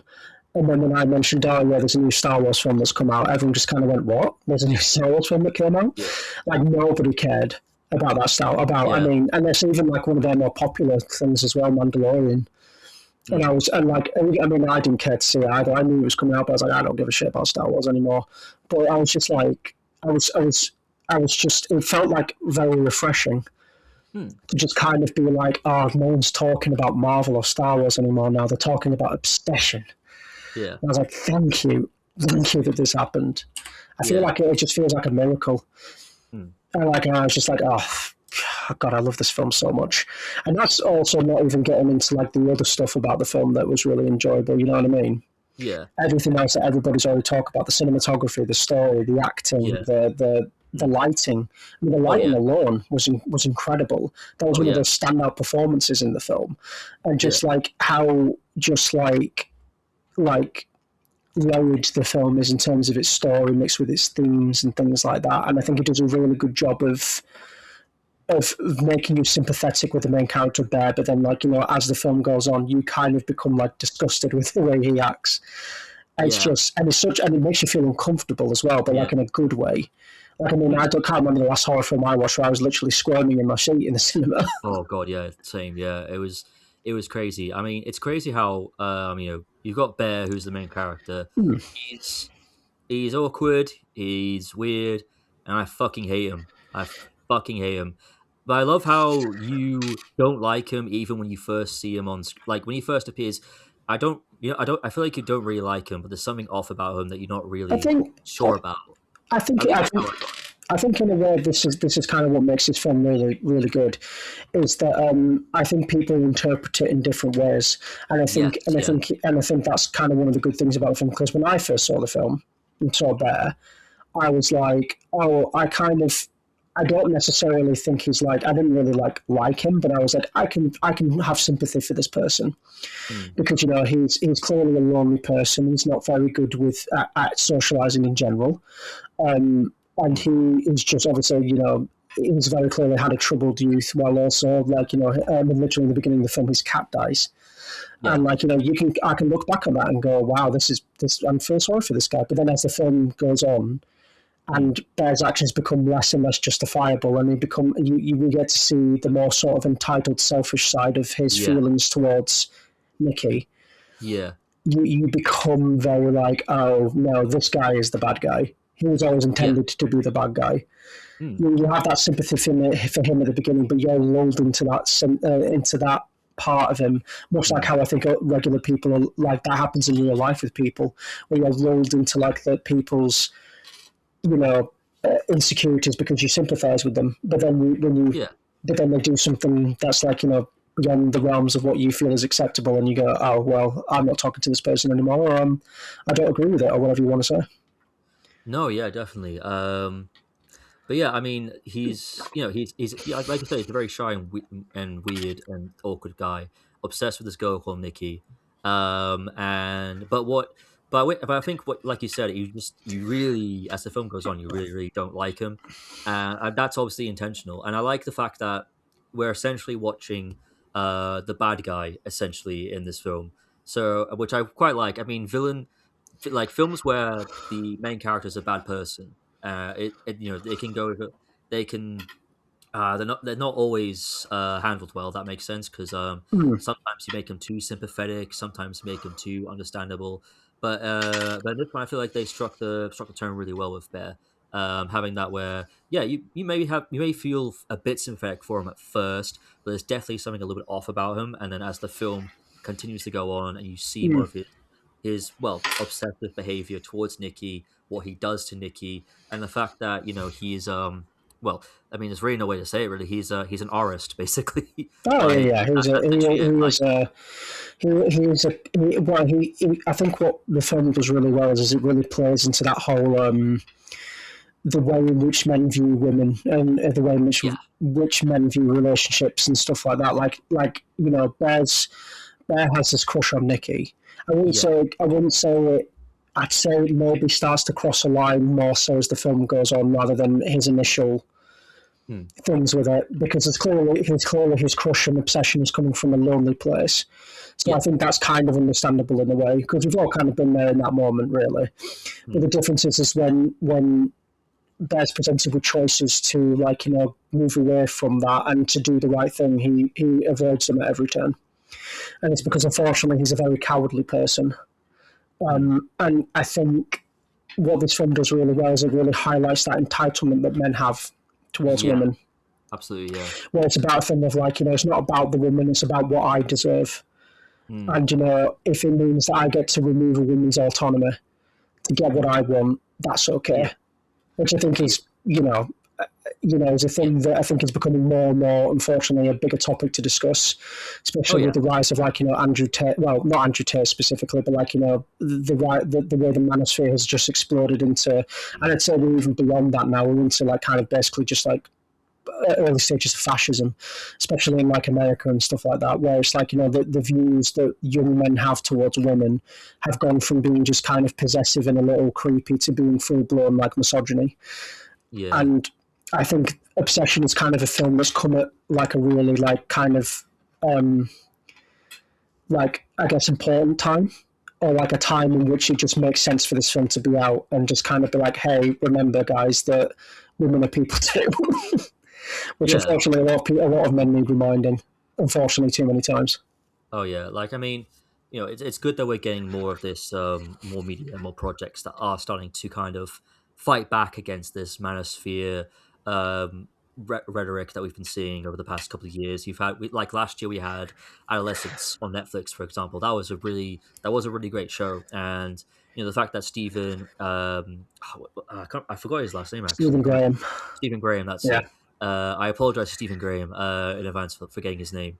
Yeah, Uh, Stephen, if you're listening, we apologise for not getting your name right. I Sorry. apologize. I apologize. I'm terrible. I'm terrible with names. I'm terrible with names. But no, the fact that Stephen Graham was inspired to spread this message when he saw like news reportings of young men like stabbing young girls, Mm. um, and he was like, I want to make a show about it because I want to highlight that this behavior is not okay, Well, and what the I whole think it. yeah, Sorry, you finish actually. Sorry. that's all right. That's this behavior is not okay. Like, why are young men, and exploring the idea of why are young men doing this? How social media is playing a part in this, and Mm. ideally, kind of what can parents do to like protect their kids from like accessing these horrible, toxic male influences that want to just spread misogyny and sexism. Yeah, but what I think is kind of because one thing Stephen Graham did his research on that, which I thought was very good of him to do. He Hmm. actually actively looked into the psychology behind it as well, Yeah, and that really informed him on how to write adolescence, and also studied how these things are handled by the police, which yeah, I think it does a really good job of showcasing what happens when these kinds of cases are brought up by the police. hmm, But what else I think is a point to make about this kind of thing now is I do feel like in a lot of ways, but this kind of also links into Louis Theroux's Manosphere documentary that came out. I feel like, I mean, I've known about this stuff for years. I've known about it since 2000, 2000 and yeah, 2020, during the COVID. yeah, yeah, That's when I first started seeing a lot of the Manosphere content popped up, and obviously I was like, well, this is clearly just shitty content and it's just despicable in the way that they're talking about women. But like, it's kind of scary how everyone's caught onto it now. But I feel like to a degree the damage is already done, unfortunately. And I think now we're moving into the space of something far worse than just like, the manosphere stuff, which is like just fascism. And that's kind of where I think people are going to look back on it like, 5-10 years down the line and kind of like, oh my God, this is even worse than we thought it was. We thought we just had to deal with like Andrew Tate, and it's like now our governments are like, part of this. Because at the end of the day, you think about like, some of the more common people who are part of that community, like your Claviculars and all like those kind of streamers, they're part of a platform called Kick. And Kick is a live streaming platform, a bit like Twitch, but it doesn't have any kind of content guidelines whatsoever. And the stuff, and it's pretty much men on there. I don't think there's many women, and pretty much everything that the men are doing on there is disgusting on like so many levels. And unfortunately, but that's becoming entertainment that kids watch, because there is no like, you don't have to like have any kind of like age blocking or any like kind of content guidelines on Kick, so kids can watch it. And like some of the stuff on there is like stuff that I would want my son watching if I found out they were watching it. You know what I mean? And it's scary. But to kind of go for that tangent, Obsession is great. It's Obsession is great. It is, that's kind of it at the end of the day. I'm glad that it took off because the thing is, when a film becomes popular, there are times when I look at a film that's popular and I go, it's okay, but is it really worth being that popular? This is the film that I feel like, okay, this is worth it being popular. It's great that everyone's going to see it, even like young people, older people. Like it's fantastic. Oh yeah, definitely, and it's just it uses the subject matter in a way where it's just a very effective horror film as well. Like when when Nikki is possessed, you see her walking really weirdly and really weirdly. You can kind of see that maybe that's freaky Nikki and real Nikki kind of fighting over the body. Trying to get out. All the times real Nikki kind of finally comes through and tries to warn everyone, like, this isn't me, I don't know what's happening. That scene where that really like horrifying scene where they're having sex and you can just see her crying, because like obviously those are actual tears from real Nikki and not possessed Nikki. Obviously real Nikki's not real Nikki's not in control, but she's aware of what's going on. Yeah, exactly. Which is horrific.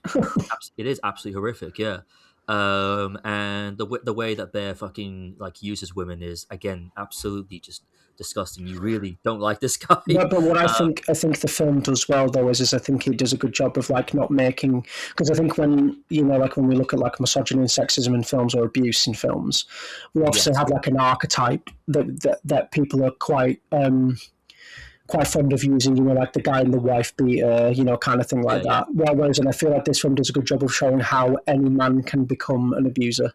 Yes, in the right circumstances, if they're not aware enough and not like have the wherewithal to like understand where abuse comes from. And like Bear is a classic example of that. He just thinks he's a down on his luck guy who just can't get lucky with love, and we see how what happens when that's taken to the furthest extremes. And it's brilliant. So if you've not seen Obsession yet, what the hell are you doing? Yeah, go see Obsession. What the fuck? Go see Obsession. I don't need to explain the plot because everybody's already said it. There's so many other things that go on in the film. There's no point in saying it because everybody's already said it. Everybody knows what this film is. It didn't make 470 million by accident. Definitely, yeah. I mean, no, it's just a really good horror film. Is it the best film? Is it the best film of the year though? I mean, we'll have to see because we've still got plenty of films left to come out. We sure do. We got really, Doom Messiah coming out. I know it's called Doom Part 3, but I'm calling it Doom Messiah. Doom Messiah. Well, that's what the book's called. That it's based off of. Yeah, so I think that's fair. Yeah, and also like Doom Messiah is just a cooler name than Doom Part 3.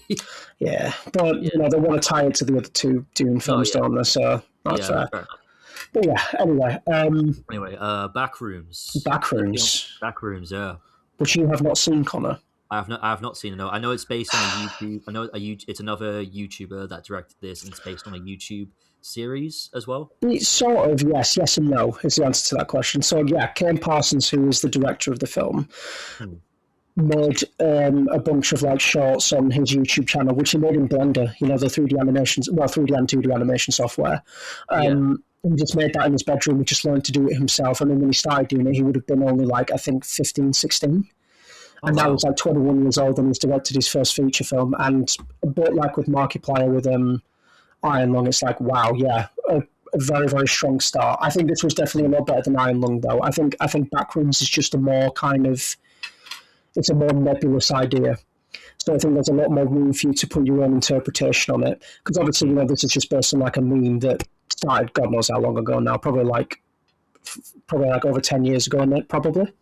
Yeah, yeah, And like, it's a thing where it's like Ken Parsons just made his own world around that. And then when it came to making this film, he was like, oh, well, I'm just going to do this as the story. And then obviously we had advice from quite a few other people who were working with A24 to like help him make the film, which I think is a good thing. I think it's good that he was allowed to direct it with his own vision and write it with his own vision, but he got help from, like we were talking about it earlier, about how older filmmakers should be helping the young filmmakers to get their start.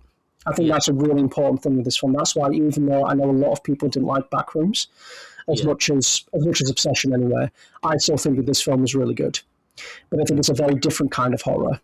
It's much yeah. more, well, the term used associated with it is what's known as liminal horror. Hmm. Was the idea of like, a space between a destination and the place that you started from. So like a hotel lobby, like a corridor in a hotel room between where you go to the elevator and like, your front door, where it's just kind of like an empty space where there's no real kind of sense of like time or perception, and like, it's like, well, what's around that corner, you don't really know, kind of thing. You know what I Yeah. mean? There's no certainty in the liminal space, which is where the horror comes from when used in a horror setting. Hmm. And I think this film does a good job with that. Like when we run the back rooms, it is even if it's not necessarily like Obsession is like a very like tense, like nail biting, anxious film that like gets you in like these moments of horror that are just so like, very jarring. Although I think this film definitely is more about the long, drawn out atmospheric horror. And I think it does a good job with that for what it is. And I really enjoyed the character story as well. I know some people kind of said the acting and the writing felt a little kind of like hokey, but I was like, but that's fine. It doesn't really matter. I'm okay with that as long as the points brought across about the characters, and I think that works really well with the story in the film as well. Yeah. No, that does sound really interesting, and I definitely need to give this film a watch. I wanted to go see it for ages, but I just didn't find the time to make time Nice. to see it. It's fine. But There's been a lot of stuff this year, so God, yeah, there's been a lot of films this year. We still got a couple more to talk about. we sure do. Uh, Yeah, I've got a list yeah, here, and yeah, God. yeah. Do you want us to talk about Backrooms, or have you said everything you need to say? I feel like with Backrooms, once again, a bit like Obsession, everything's kind of already been said about the film because it was Yeah, very popular. I don't know how much it made. Let's see how much that made and how much it cost, actually. yeah, Backrooms. Because I know that they re-released the film again, didn't they? With like an extended cut version as yeah. They well. did. Yeah, And I don't know if that like factors into the sales or whatever it is, or the ticket sales, but let's yeah. take a look, shall we? Right. Bah, bah, bah, bah. Oh, excuse me. No, it's Well, alright. yeah, no, I really enjoyed this film for like just like having that kind of sense of dread constantly. Oh, there we go. Yeah. So this film cost about 10 million, and Oh then it wow. made 395 million Yeah. worldwide, which is once again a massive success. Yeah, no, it's good. It is really good to see, like, again, younger filmmakers, newer films, newer talent, finally kind of breaking into the scene and showing the world what they can do. Because we need new talent now. We need fresh blood. The world creativity is stagnating at the moment, and we need fresh blood, basically. Absolutely, yeah, I agree. Yeah, Yeah, I guess that's kind of all I really got to say about Backrooms, really. So Hmm. why don't we move on to another film that me and you watched at the cinema together? Connor, yeah, do you remember it? yeah. Disclosure Day, the new Spielberg The new action thriller, not thriller. epic. I guess it kind of is. It's a conspiracy thriller, you could say. Yeah, yeah. Disclosure Day. Yeah, I guess you could say it is yeah. But no, like again. I mean, Steven Spielberg. I mean, who isn't a fan of Steven Spielberg? You know what I mean? Like, he's literally one of the most famous and most well-known Yeah, directors. he's a legendary Yeah, filmmaker. Like, he's like, Yeah, no, like his last film, I believe, was The Fablemans, which was like a semi autobiographical film about his childhood growing up loving film. Hmm. And he was that film was great, really great, um, and just like very effective, and it clearly showcased his love and his passion for filmmaking and where it came from, as well as the obstacles he had to face in his life, like obviously, obviously like anti-Semitism and stuff like that, Hmm. as well. But no, but this one, I mean, this one's obviously feels a bit more like back to basics Spielberg. Him making a project about aliens, which he has made a lot of. He loves Spielberg absolutely loves and adores aliens. And but it's fascinating to be fair, and it's a fascinating topic, fascinating subject, and I love how with this film it kind of showcases, like what would happen if we found out aliens were real now. Like, like would it be with everything that's going on in the world right now in terms of disasters, like the climate crisis, what's happening politically in certain areas of the world, like here in the UK, here in the USA, and other parts of the world. What would happen, if one day we immediately just learned that aliens exist? Like, how would we react to that? And obviously, you see that with Colin Firth's character. He's trying really hard to keep it a secret because he still kind of believes that the old theory of we would just panic and immediately start a war or something like that. At least I think at least what I can remember anyway. Yeah. Uh, yeah. But no, I mean, if you've watched Disclosure Day and you've seen the ending, that does not happen at all. People they're shocked, but they're almost engrossed by the idea that aliens exist. And yeah, I think the film kind of deals with the whole idea of like, the only reason why people people would assume that people would be scared of this stuff is because somebody who's in a position of power decides that that's the case. And really, it's kind of a thing of like, I mean, this is something that can apply to like any kind of like situation, like involving like the government or whatever, where they dictate what they feel like we should know. And I think the Yes, reason yeah. why they do that is just because they want to control people. And I think this film does a good job of kind of showing that it's like that can only go so far. Hmm. And I think that's definitely the case. Like even still in today, I think people can only go so far before they just kind of go, no, this is enough. We need to know the Yeah. reason why this is happening and what's going on. And I think as well, honestly, like kind of retroactively looking at it now, I don't think I'd enjoyed this film as much as I did, as much as I remembered. No, that's But I fair enough. think, but I think what I did enjoy about the film, as always with Spielberg, is he's just so good at spectacle. Oh, yeah, It's definitely. always really like a treat to watch him just kind of have like these big set pieces. I mean, the Hmm. cinematography in it was brilliant. You know Yeah. what I mean? Like Oh, yeah. because I think one thing that still bothers me about modern day films all the time is that a lot of them, especially the bigger budget ones, sorry, is that they're all shot on green screens and blue screens, and like they're made in like these really terrible like sets where the actors don't have any kind of like spatial referencing with anything like that. So it just basically becomes a bunch of people standing around in front of a green screen Hmm. trying their best to act. And because you've got to keep the camera as still as possible, they don't really do a lot of sweeping camera movements and they don't use the space very well. Yeah. This film, you can tell, was shot.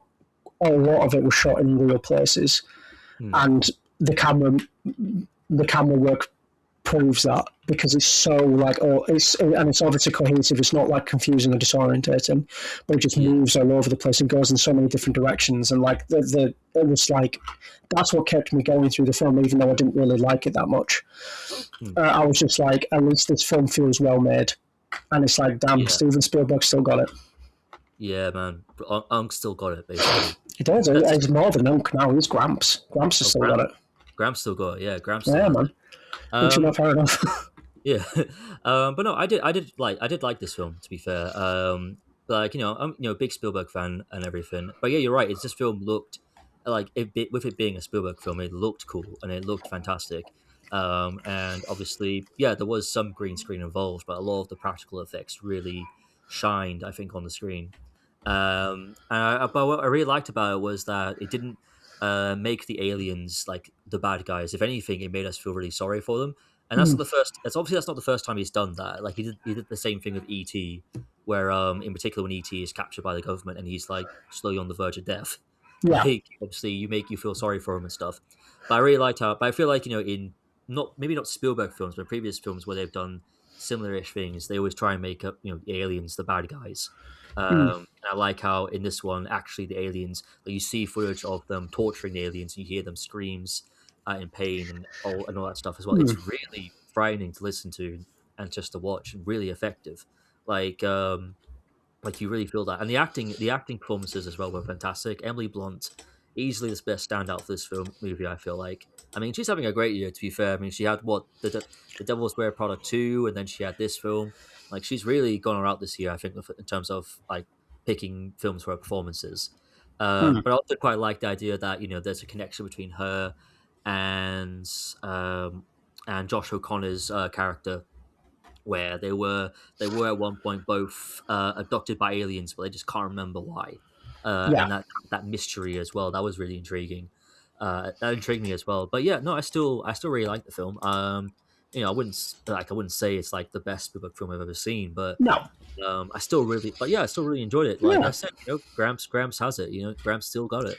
He's still got it, man. He's He still still got got it. it. Damn. He still got it. But it's kind of weird that we're in a world where a Steven Spielberg film is not like, I don't think, one of the highest grossing films of the year.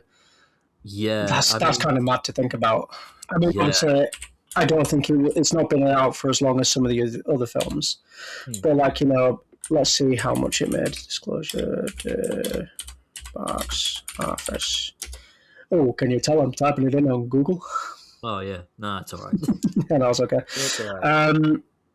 So it had a budget of 115 million and it made about 239 million, nearly All right. 240, which is still pretty good. But if you compare it to Backrooms and Obsession, which had no budget and they made way more than that.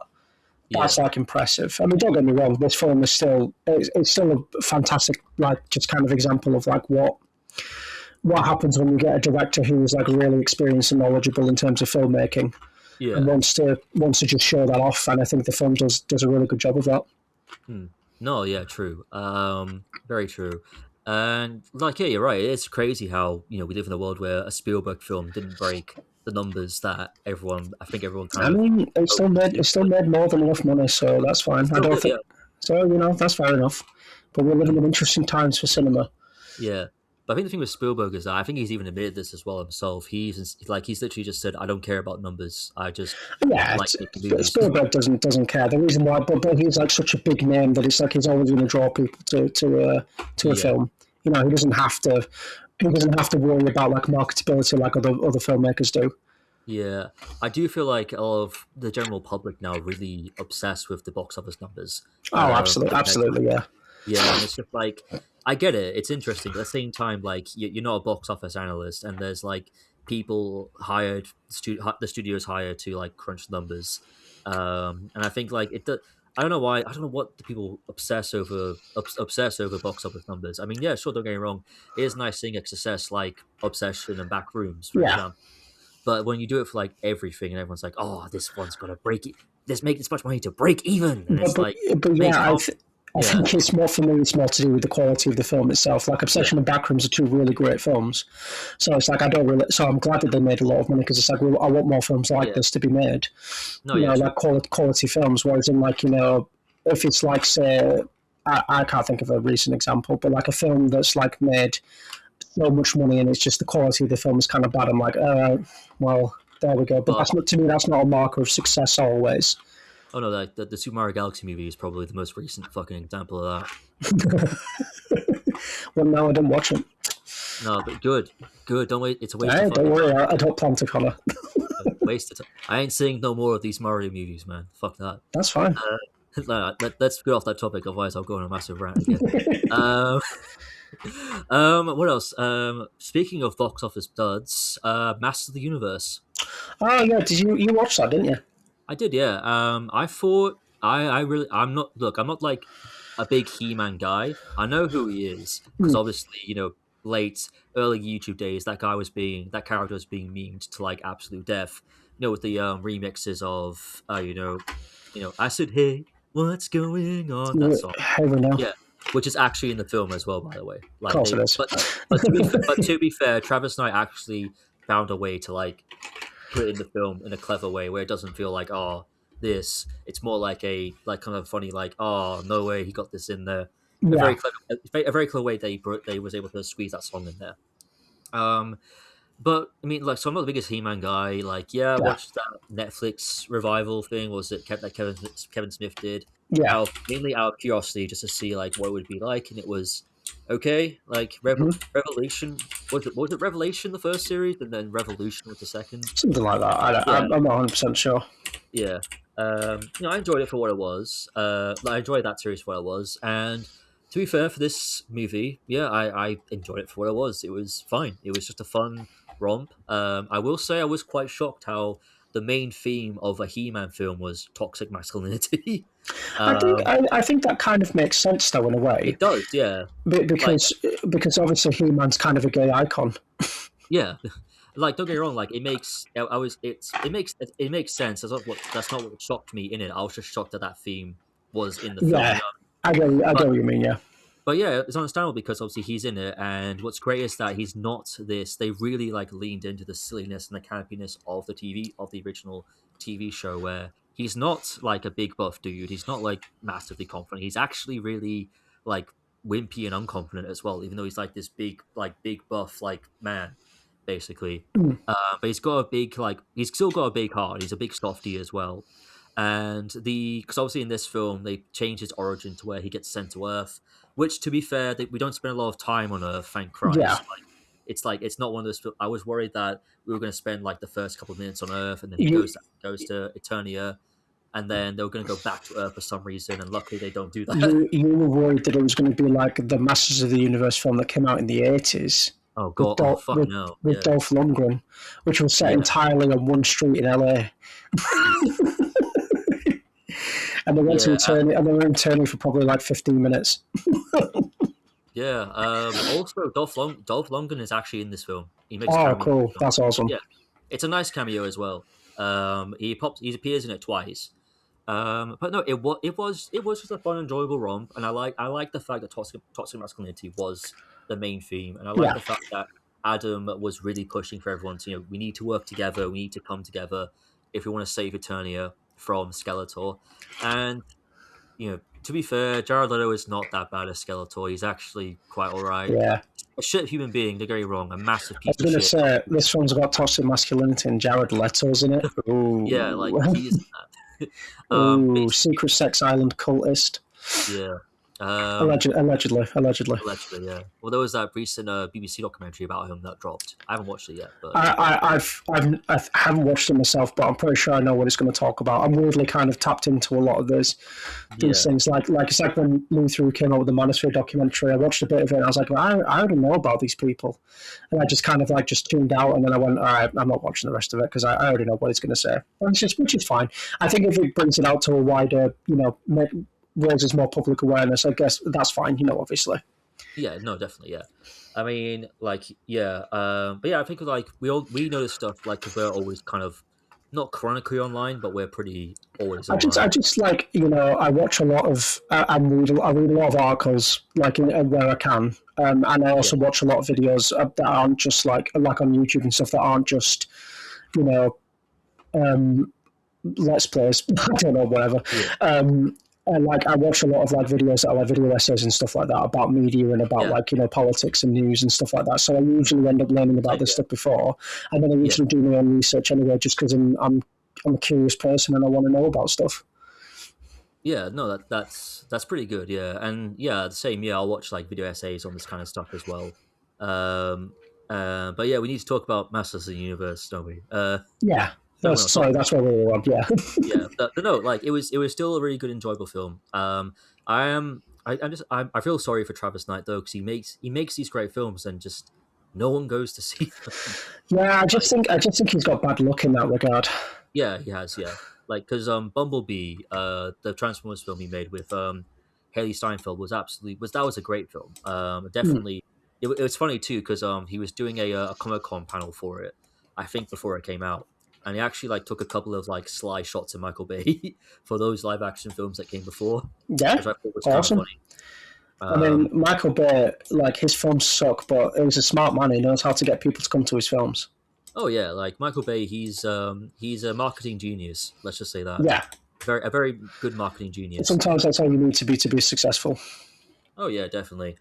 But no, like yes, like I said, but obviously Travis Knight he has got Wild Woods coming out later this year, which is a new Leica animation film, which we'll Yeah, talk about. I was Yeah, going to bring that up actually as well. Yeah, so yeah, yeah, we'll get when we get round to it, we'll talk about that. yeah, I'm excited for that. absolutely, yeah, absolutely. But no, Masters of the Universe, it's fine. It was good. Yeah, I would say give it a rental if it's on Netflix or Amazon or buy it on Blu-ray, whatever. Watch it. It's not. It's pretty good, and it's probably not going to get a sequel anytime soon. So no, probably not, but that's okay. unfortunately, we don't really need any more He-Man. We're okay. We got the one film. It's fine. Yeah, we got the one film. What else as well? Did you see any more films around June or? No, June's kind of a bit of a dry month for me, so I figured I'll tell you what I'll do. I'll talk about. There's a couple of films I've got here which I'm assuming you might not have seen. Hmm. So I'll rattle them off quickly because can kind of be the filler gap Yeah, between sure. for me between June. Just a Yeah, couple sure. here that I'll just quickly talk about. Yeah, So one film that I did get around to watching, another horror film, is the film Primate. If you've heard of that, I believe I have. Yeah. yeah. Okay, So yeah. so I watched that just like kind of at a friend's house because they were just like, oh, well, let's put this on and give it a watch, and it was okay. It was Hmm. pretty good. I think everybody's kind of heard like the horror stories about when people who were in chimpanzees, like where the chimpanzee was like killed the owner essentially, and we've all heard about the gruesome details of what they do to the people that do it. And this is a horror film based around that trope, and it is very B movie horror. It's very enjoyable to watch. But I think if you're going in there expecting anything like groundbreaking, don't get me wrong. There's other better horror films that came out this year. I think it was fine for what it was. I think it did enough with the concept and like used the biology of of chimpanzees enough to where I was like, oh, okay, cool, yeah, this scratches enough of an itch for me. And then yeah, so there was that. And then Connor, speaking of shit films, Yeah. I watched Lee Cronin's The Mummy, Oh no. and How was it? it was bad. It's because it went from I'll sort of briefly spoil a little bit what happens in it without but like it's not really worth your time anyway. Trust me, don't bother watching it. All Where right. it's like you've got like this weird like sort of thing where it's like the whole thing with this mummy is that it's like it has to like you have to be buried in a sarcophagus for a while, and then the spirit of the mummy will like capture you. So it deals with this whole thing of this family's like daughter goes missing for like 8 years, essentially. They used to live in Egypt, and then she gets kidnapped suddenly out of nowhere, and then it obviously causes massive strain on the family. But then they eventually find her. She comes back, and she's possessed by whatever the mummy is, whatever the creature is. I've already forgotten because I just didn't care that much. And, Hmm. and then and then like it just basically turns into Evil Dead, Okay. and but not like in a fun way. It just kind of doesn't Oh. make any sense. It just feels like it's like Lee Cronin wanted to make an Evil Dead film, Hmm. but wasn't allowed to, so he made The Mummy instead. Because someone said, we want to make a Mummy film. And he went, okay, I'll make it. As long as I can just do what I want. And it just comes across as really sloppy. Because I think, Yeah. what other film did Lee Cronin do? He did another horror film, didn't he? I That, think like, so. Yeah. let me find it. Oh, because he directed Evil Dead Rise, of course, Hmm.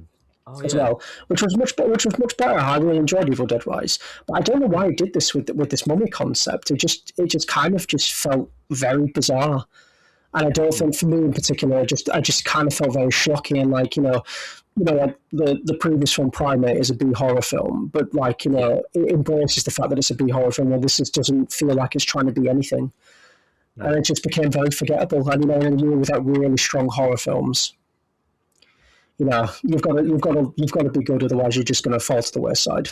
So Oh hard pass for me, if I'm being honest with you. shit, man. No, it's okay. It is what it is. And then another horror-esque film that I watched Apex, All right. the film with Charlize Theron and Taron Egerton. Do you know about this film? Yes. Yes. Yeah, I've heard about this one actually. Yeah. Yes. I I really enjoyed parts of this film, and I thought it was like a fun little sort of like woman versus man, like nature survival and stuff like that, and I felt like it did a good job of kind of dealing with the trauma that the main character had been through, while also just making Taron Egerton do really weird shit and Mm. just be weird. And yeah, it was a perfectly fun film to watch, and I think it was. I'm trying to think of like the best way. I think yeah, it was very very fine.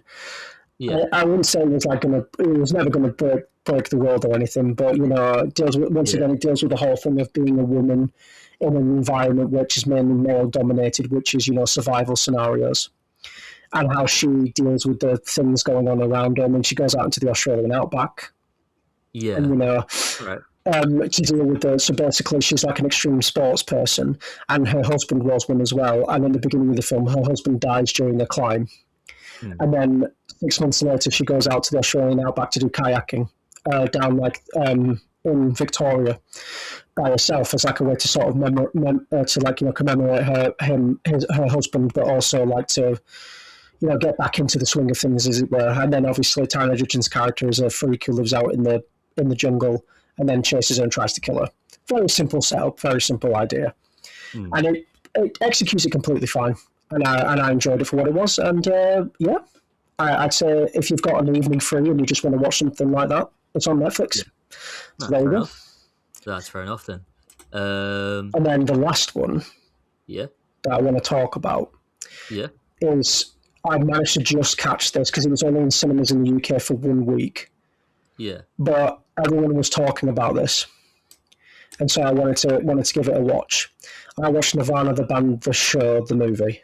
Oh yes, I've heard of this. I Yeah. watched How it was it? and I really enjoyed it, but I had no idea what the fuck was going on. Oh dear. So are you aware of Nirvana the band, the show? Yeah. Not Nirvana the band as in, the Yeah. The band actual. Nirvana. Nirvana Yeah. the band, the show. Are you aware Yeah. of what it is? Like what's going on with it? Hmm. I don't know. I don't Well, really know what it is. No. okay, so basically, it's directed by Matt Johnson, who also plays one of the main characters in it, Matt. Yeah. And it's about two characters, Matt and Jay, who are the two main characters in it. They have a band called Nirvana the Band. And the show is sort of shot in like a documentary, kind of film style, office kind of vibe. And each episode is just them trying to get a show at a local place in Toronto called the Rivoli, which is like a little club that does like, live music venues. All right. And they try to want to get a gig there, but they literally do everything else apart from just going in and asking if they can do a gig, Okay. because they are weirdos and they're just very odd people. And the TV series as well as this film deals with kind of like sketch comedy, mockumentary style, but like sometimes it will involve the public. So a bit like kind of like Jackass, Yeah. where like they'll do things in public, like little stunts or like little Yeah. little like kind of pranks in public, and that's kind of what the whole thing is based around. Is based around that, and each episode and this film has like an actual plot for you to follow. I mean, this film literally is just Back to the Future, pretty All much. They use music. They literally build well, it's in an RV, but like in a motorhome. But they Yeah. basically just build the time machine from Back to the Future, travel back to 2008, All right. and they use footage from 2008 that they shot when the two Matt Johnson and Jay McCarroll, who are also called that in the show as well. Hmm. But they obviously have been making this show. They made it for the internet back in like 2008 when they were like basically fresh out of university, and All right. they had footage from back then that they incorporated into the film, but then they had their older selves in it as well. It was like I said, it was a film that without any context was very confusing, but I still had a lot of fun with it because it was very very funny. And I think if you enjoy kind of awkward interactions with real people, Yeah. it's very, very enjoyable to watch. And just the two characters are idiots. Right, like that's kind of the enjoyable part of it as well, is that they're both very idiotic people and just do weird things all the time. And I think it does a good job of just kind of throwing things at you, and you just kind of have to deal with what it's doing, and you're either going to laugh or you're just not going to get it. No, So yeah, I kind of did it on a whim because, like I said, everyone was talking about it, and all those people said, "I will love this film," and I was just like, "All right, I'll give it a watch." So then I watched the film, and then afterwards I went back and watched the TV series. yeah. The two seasons of the TV series, and then it made a lot more sense to me after doing that. And I just kind Mm, of realised, I was like, "Oh, the joke is that these guys are idiots," and I was like, "Okay, got it." that's fair enough. And Uh, I really enjoyed it. Honestly, I really, really enjoyed it. So I'd say if you want to yeah. watch a film that's just kind of nonsensical fun, and it's just a little weird, but also very funny, Mm. the Fan of the Band, the show, the movie, it's the one to All watch. right. All right, I might watch the TV show first, and then Yeah, I definitely say if you can find the two seasons of the TV series, it's worth watching them first before you watch the film. all right. Well, I mean, the next film I saw at the very end of June, I believe, was Toy Story 5. Oh yes, Uh, of course. You watched Toy Story 5. Yeah, I forgot about that. yeah. I don't really want to go into too much detail, just because, I don't want to go into too much detail about the previous Toy Story films, just because I want to do a Pixar retrospective at some point. It's just that would obviously it would be a lot of work because I would have to rewatch all of them, Mm. and then, but yeah, maybe at some point, maybe before the release of Gato, when that comes out March 2027, I would love to do a Pixar retrospective. But basically, I mean, the Toy Story trilogy, it's perfection. One, two, and three, absolute perfection. Hmm. Four, I didn't mind that much. I actually thought it was like a decent enough epilogue for Woody, and I quite liked the way they commit. I like the fact they committed to the ending as well. They didn't fake it out or anything. Yeah, Uh, I know a lot of people hated the ending of four was a weird one. Four like got really good reviews when it came out, like people were loving it, and then for some reason, I feel like 2 weeks afterwards, everyone was just suddenly like the reverse. Everyone started like backtracking, me like, "Oh no, this film sucks," actually. Which I don't know. Maybe I guess people. I know I can get that opinions changed and stuff like that. Don't get me wrong. Um, but at the same time, four, I didn't mind four. I thought four was all right. hmm, Uh, I hated it when it got announced because I was like, why are you going back to this? You ended this perfectly.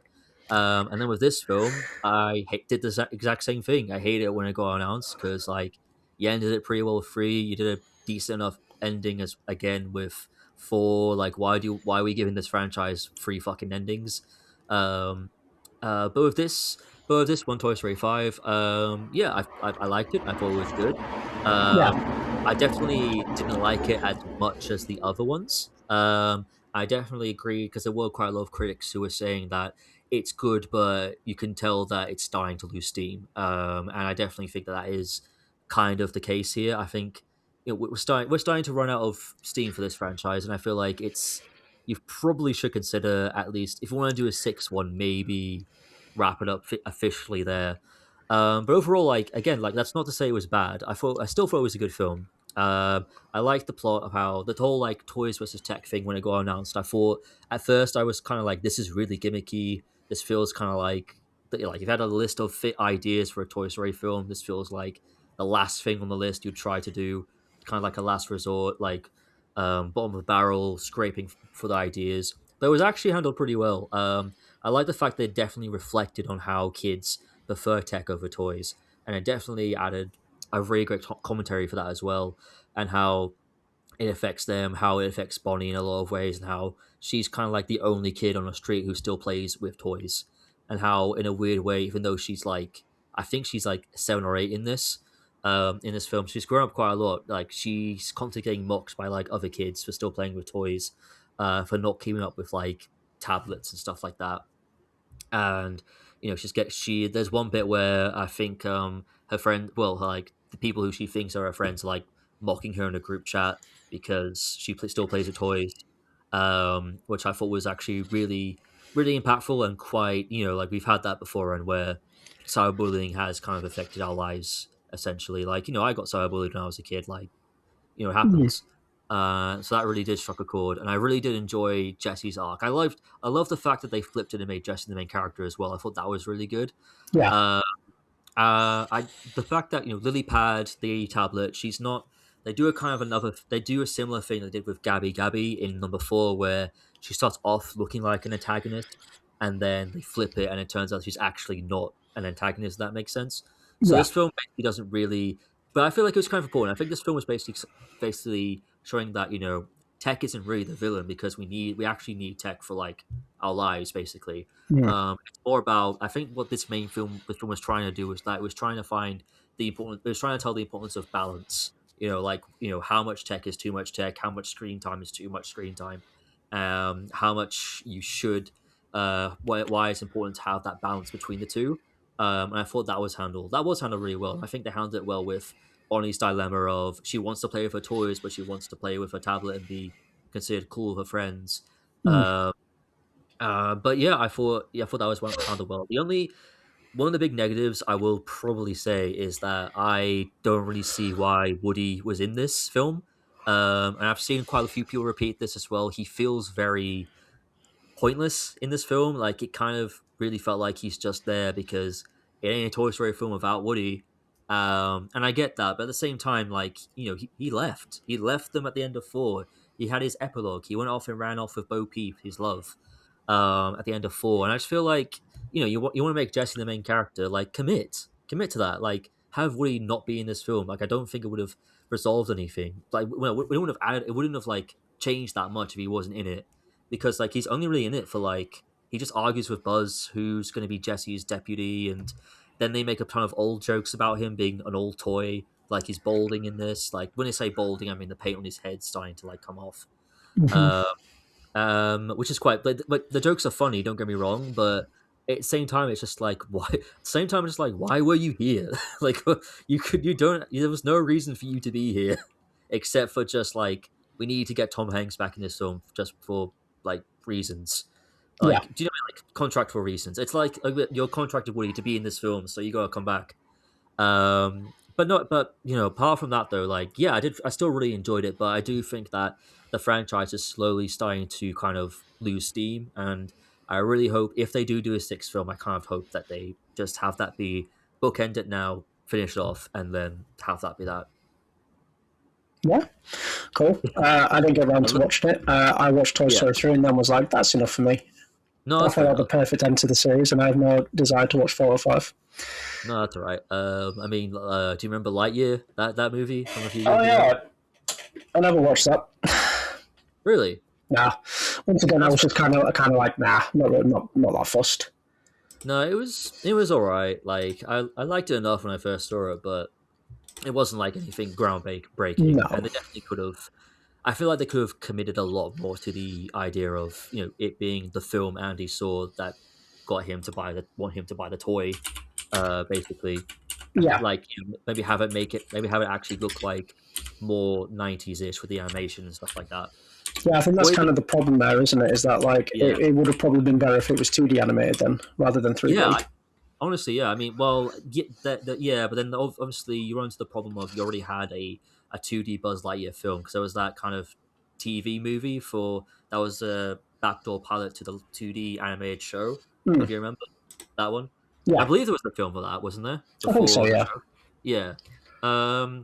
You do run into the problem with that, but at the same time, I would love a bit. Well, I mean, I know Gato is technically their first 2D animated film, and that film looks gorgeous. Hmm. But you can tell there's still a little bit of like CG in there.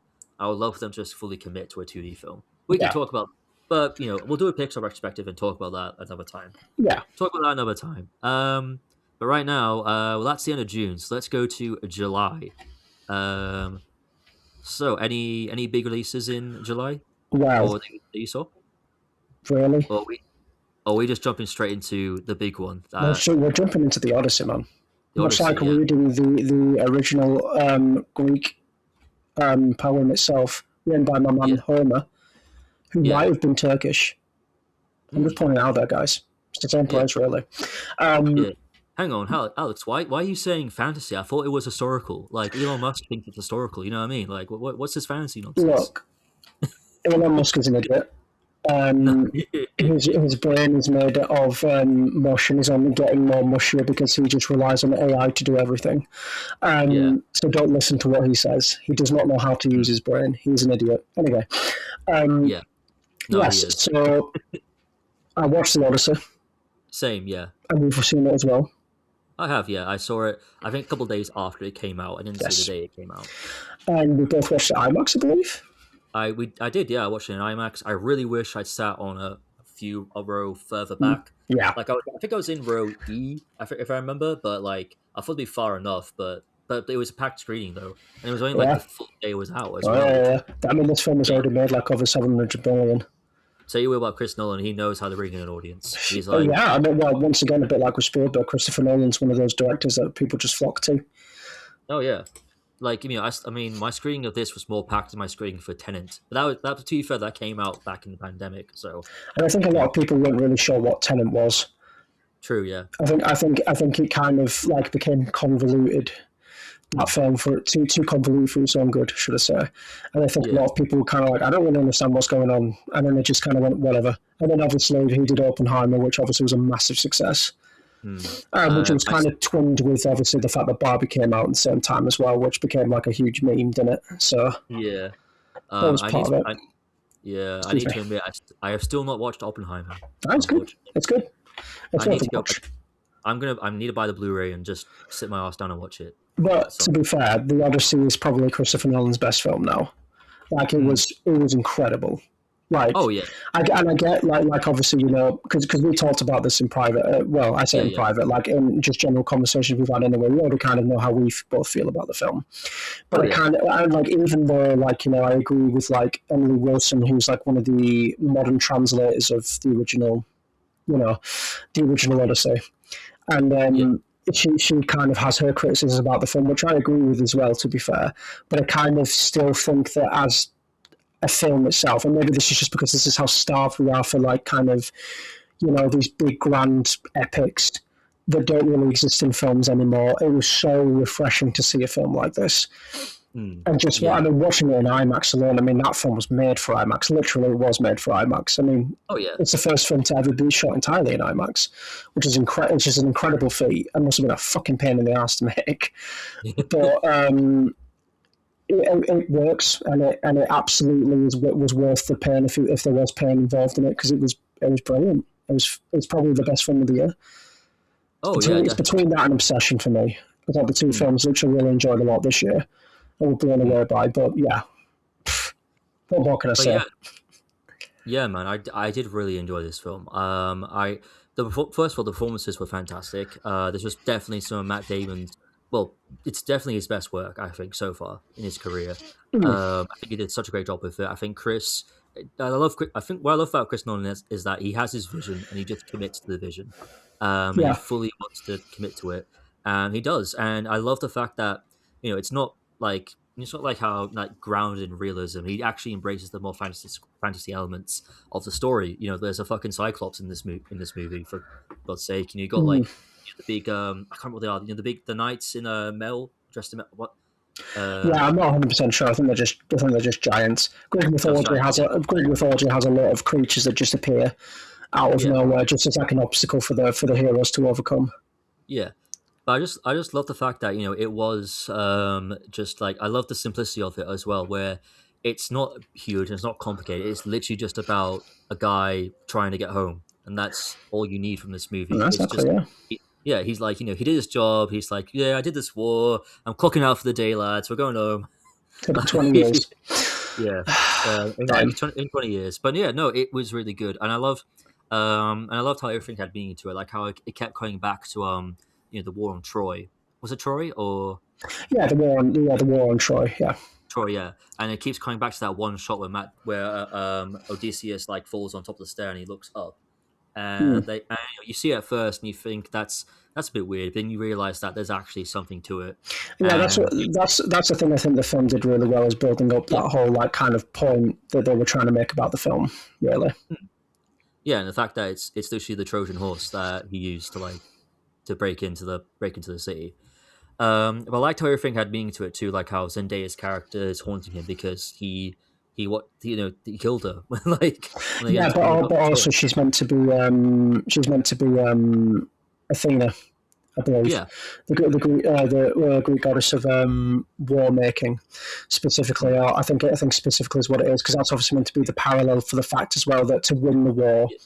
Odysseus had to basically break the rule of Zeus, which is like Yeah. a big thing in like so like I think that's in the original book as well. Is that Odysseus is not a hero really.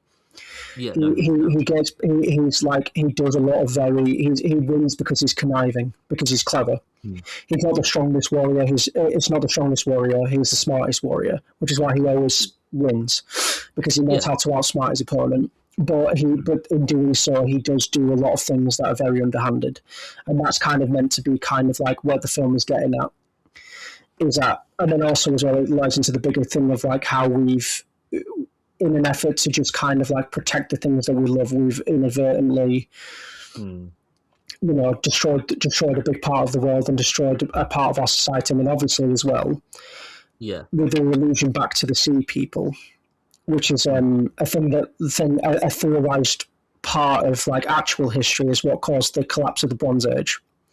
All Because right. like the Bronze Age, obviously, like all of these big civilizations, like the Greeks, Egyptians, Assyrians, all these civilizations existed, and then somewhere within the span of 100 years, pretty much all of them were wiped out, apart from like ancient Egypt. And obviously, ancient Greece still existed, but it wasn't like the big powerhouse empire it was, in its heyday. Yeah. And one of the theorized reasons in like actual historical academia is the sea people, who were said to be this group of people who went to all of these places, like all these little towns, and just started razing them to the ground. And then that eventually caused these places to just dissolve because they couldn't deal with the amount of people that were being attacked.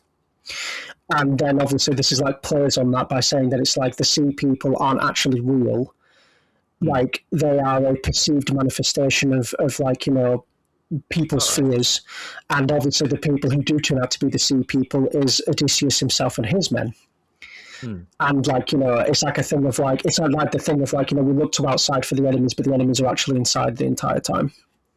And I really enjoyed that. I thought that was a nice little kind of like way of doing that story in a new way. No, yeah, that was that was a really nice history Greek lesson there as There we well. go. There's your little lesson about the Bronze Age, guys. The collapse of the Bronze Age. You can look it up. There are books about it. Hmm.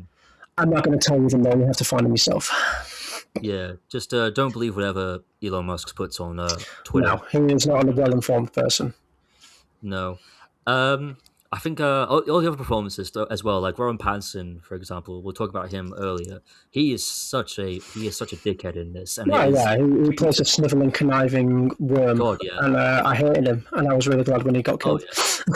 Oh God, yeah. Like Spoilers. that final scene where Odysseus returns home, but he like deliberately disguises himself just so he can like get them all in the room and be like, right, Yeah, so it's what's this? All right, here you I, go. I'm I, gonna I kill you love all. it. It's very white man vengeance. Yeah, I could see a bunch of like 45-year-old dads watching this, being like, "That's me." yeah. That's me. But I actually really enjoyed it though. Yeah, I was like, oh, please just win. I mean, yeah, I knew he was going to win because I've read the story before. But mm, yeah, yeah. no, it's God, Mm. what a film, what a Oh spectacle. yeah. I loved Anne Hathaway as well was really good in this. Obviously all the actors were great, but Everyone yeah, was great. Yeah, yeah. Especially Tom Holland. Like this is his year, I think, in I think terms of I think Tom Holland has come out of this kind of realizing that, like, making these Marvel films, he's kind of gone like, oh, like this is how you actually make real films. And then I think he's going to yeah. look back on like his time over Spider-Man and go, oh, right, okay. I think he's going to have a bit of a Robert Pattinson thing, Tom Holland, where I think now Mm. he's going to want to be more kind of like a revered filmmaker, revered actor. Sorry, so I think he's going to go for more kind of like unique roles now, in my opinion. Maybe. I mean, well, he's definitely. I think he's definitely got the money to do it in terms of like savings and bank accounts and stuff. So he could definitely take a couple of years off to like do those kinds of films. But also, I think I think he's taking a break from acting again because obviously Yeah, him and Zendaya have done a lot of work and they're married now and they want to yeah, enjoy exactly. their Yeah. life. Yeah, which is fine. I don't think he hates playing Spider Man though, because he actually, I think No, like, I just think he knows that he can do more now. You know what I mean? oh, definitely. Well, I mean, that's yeah, because he was like what 18 when he got cast as Spider Man. Yeah, Cause so like when you're 18, like that was like you know that was like up until 25 years ago. Yeah, fucking hell. Wait, was it actually? No, of course it wasn't 25 years ago, Connor. Oh god, I was gonna say I'm pretty sure it was like at least 10 years He's like ago. 30, isn't he, or something like that? He's 30, yeah, yeah, Yeah, he's so it's 30. 12 years ago. There you Yeah, go. he still looks like a child, but he is in his 30s. Yeah, there you go. Uh, but no, yeah, he. But I love how he was talking about how this role to him was kind of he felt like it was the last time he could play a boy. Yeah. Um, and I feel like yeah, that does kind of ring true quite a lot because obviously now with the next film we'll talk about later on, I do feel like he can't really play a boy anymore Oh, yes, afterwards. of course. Yeah, of course. Yeah. But he was still good in it, and halfway's in it. I love that kind of moment where her and Tom Holland have that back and forth, and she gets all like sassy about the throne, and she kind of says like, "Oh, so only because only a man can sit on it." I was like, I don't know why, but I just love that moment of sass from Anne Hathaway's character. That was peak Anne Hathaway, peak sass. It's also just a thing of like that's kind of what like that's definitely a thing that's not discussed a lot in the original Odyssey. Like Yeah, story is, but there are like Greek myths that do involve women a lot more. But that's definitely not one of the ones. yeah, All the women in it are either like waiting mothers or like conniving witches. So like there you go. yeah. It's a sign of the times, Connor. Sign of the times, yeah. But all the cast were great in this, and it's a shame to see it like all the conservative woke baby right wing grifters complain about people of color, trans people being in And this. it, It like who fucking cares? and you know what? It's really weird that because like I Yeah, don't understand that because I feel like right wingers have fucking love this film. This is yeah, like a really this is like a real like I said, I made the joke earlier about the white man getting revenge kind of thing. yeah, They yeah, love that. They right wing conservatives love that shit. They love Walter White and like all those yeah, characters like that. So that's why I think it's really funny that they just kind of just because there just happens to be like Elliot Page is in it yeah, and Lupita, I always forget how to pronounce the last name, so I'm just not going to pronounce it, but you know who I mean. Is like yeah. obviously playing Helen of Troy. Helen Troy, yeah, Yeah, and like, yeah, they get stuck on these things, and it's like, if you watched the film, you'd really enjoy it. You're getting worked up over nothing, you know what I yeah. mean? Stuff that Oh doesn't yeah, even matter. And let's be real, these people aren't like actually in the film a lot, you know what I yeah. mean? No, they're only really in it for like God forbid we get some African people or some Mediterranean yeah, people in a film that is set in yeah, ancient Greece. yeah, exactly. Need I remind you I mean, where ancient Greece is? yeah, it's a shame, but I mean, I mean, it's not affected the film in any way. The film's made No, of like course not. tons of money. It's gotten I, great critical acclaim, and I think what's funny was that when Chris Nolan got asked about it, I think like, oh, how do you feel about these people complaining about these things in your film? He just turned to the interview and went, "Well, I had to put up with Batman fans for 10 years, so I think I'll be fine." yeah, exactly. Yeah, Fucking care. he's like he just doesn't care. He's like he's going to make the film he wants to make, and that's fine. Yeah, yeah, Yeah, exactly. and you He know really what? just doesn't care. Fair enough, Uh, man. He made a really good film this time. yeah, exactly. Yeah. Um, what else? Did you see any more films before? Yeah, this will be the last film that I actually watched recently that I want to talk about. Any film after this will just be stuff I'm looking forward to, really. Oh, that's fair But enough. I watched recently the new Avatar, as in like Yeah, Avatar: The Last Airbender. yeah, yeah. I How was that? watched. It was really really good. I really enjoyed it. I mean, the animation was fucking incredible for a start. And I've always really enjoyed the Avatar series, even like when I watched it when I was younger, because I just love how it just does a really good balance of like dealing with kind of like it's still got like that kind of adventure and fun that I enjoyed from kids cartoons, but it also deals with quite heavy themes of like genocide and like cultures being destroyed and like finding your place in the world in a world that doesn't want to accept you. And I think this new film deals with a lot of those themes very well.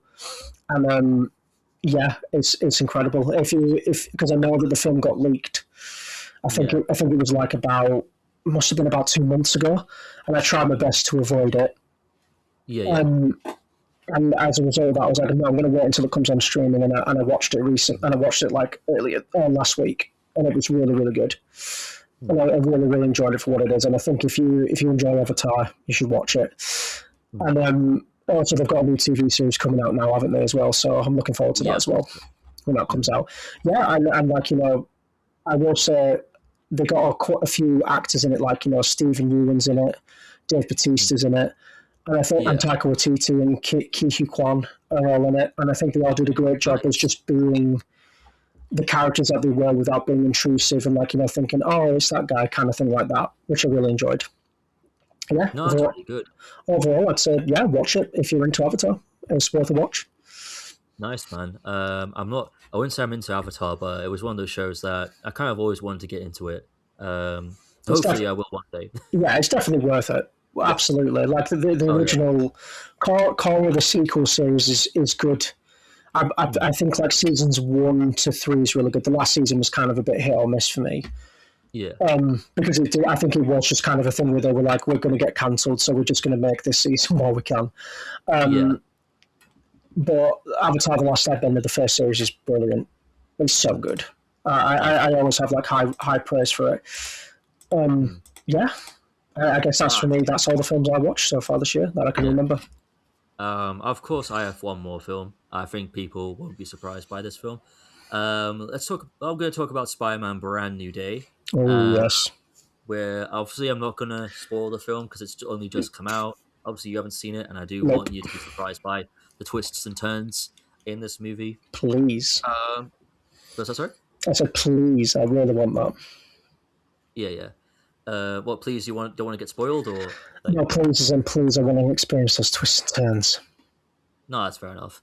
Um, but no, like this film, the fact that it's been like nearly almost 5 years since the last film, because obviously the last film came out December 2021. This one's coming out this summer, so if they had pushed it back to December, it would have been 5 years. Mm, It's kind of crazy and almost unheard of with Spider-Man films. Normally, with Spider-Man films, they'll normally take around 2 to 3 years to come out after each other. mm, Um, so the fact that we had to wait like almost five for this one is kind of insane. Obviously, that's due to Tom Holland wanting to take multiple acting breaks in between and everything like that. And obviously, leading up to this film as well, the fact that John Watts wasn't coming back, it's destined Daniel Cretton now, who directed Shang Chi. He also helped out with Wonder Man mm. this year. Both really good projects. Fuck you, Marvel, for canceling Wonder Man, even though you renewed it for a second season. I will never forgive you for that. Yeah, I'll never forgive you for that. That was an L move on your part. I'm joking. I'm joking. Partially joking. Um, but overall, I really enjoyed Brand New Day. Destin Down Creighton was just the breath of fresh air that this needed. I feel like if John Watts had continued, it would have just felt the same as the last Spider-Man trilogy, and it made sense because obviously this felt like it was like, as Tom Holland said, this was like a soft reboot for Spider-Man, a soft reboot for Peter Parker, and kind of just like the reset that he needed because obviously he's left high school now. He's not a Spider Boy anymore. He's a Spider Man, What? and and I think after watching this film, you can definitely see why when the Odyssey came out, Tom Holland was saying, "This is the last chance I can play a boy." Because for Mm, this film, you do not feel like this is a little boy anymore. You actually do feel like this is Spider Man. This is a grown up mm, doing these antics compared to the last one where it was a kid doing a man's job. Now it's the grown man doing the man's job. But he plays it really well. They help the funnily enough, the focus on his isolation and loneliness was also really good as well because obviously everyone forgot who he was, and it's kind of a similar route to what they did with Robert Pattinson's Batman in a way, yeah. where he's isolated from the world of Gotham, but unlike Robert Pattinson's Batman, where I think the idea with him is that they're gonna, as the trilogy goes on, he'll slowly become the Bruce Wayne from the comic books, where he goes to the parties, he acts all suave, he acts dresses in ties and stuff like that. At least I think they'll do that. They might not. We don't know. We're Mm. not going to find out until 2028 now because the Batman got Part Two got delayed again, which is fine. Look, Matt Reeves, like just let him take his time. It's okay. Um, but I do like how it was handled, and I like the fact that I love the message of this film where it was there was a quote from Sylvester Stallone, funnily enough, that I used on Letterboxd that summed up this film that I think sums up perfectly, where he says that something along the lines of "No man really is an island. You can't no, it's you can't do it alone. No man really is an island. When you find the right people, the right components in your life that gel with you, then as though you feel like you're invincible. And that does kind of sum up Peter Parker's arc in this. Mm. He thinks he has to be alone as Spider-Man, but in reality he doesn't really. He shouldn't be alone because it's in a weird way it's forcing him to change. That's why he's going through the changes that he is in this film. Which people have talked about. I don't think that's a spoiler. People have talked about the changes that he's going through in this film with his like spider powers and stuff like that. Yeah. Uh, yeah, obviously he's got organic webs. Like we know he's got organic webs, which I really liked how they were handled as well. Because unlike in Toby's trilogy, where when he got organic webbing, he there was that one scene where he's like where he hits him where he bumps into the billboard, but then throughout the rest of the film, it's like, oh, I can do it now, it's fine. I like how in this film they actually added some more struggle with the organic webs. Like he can't act like Tom Holland's one can't actually get used to these. They're too powerful for him to like overcome. So he has to try and like learn how to activate them, learn how to like swing with them. It's really good how that's done. Um, the inclusion of Punisher I thought was really good as well. Mm-hmm. First of all, the bromance between him and Peter Parker is absolutely hilarious. I genuinely like. I love the fact that Punisher is in this film. Yeah, he's PG-13ified compared to how he normally is in the Netflix and Disney Plus side of things, where he's more R-rated. But I didn't mind it that much. I thought for this, seeing him and Spider Man argue like back and forth a lot of the time was really funny. And just like yeah, and he gets there's a really funny moment at the end with him that I won't spoil, but you'll be laughing your ass off when you see it. And I think John Berthel was really good in this role. Like he always is though. He's the perfect Punisher. Mm-hmm. I love his Punisher. He's fucking great. I really hope that they do I do hope they make the Punisher movie, not a bloody whatever what that thing was, special presentation, 40-minute presentation. Nah, make a Punisher movie, man. Make it R-rated. Give John Burchell his due.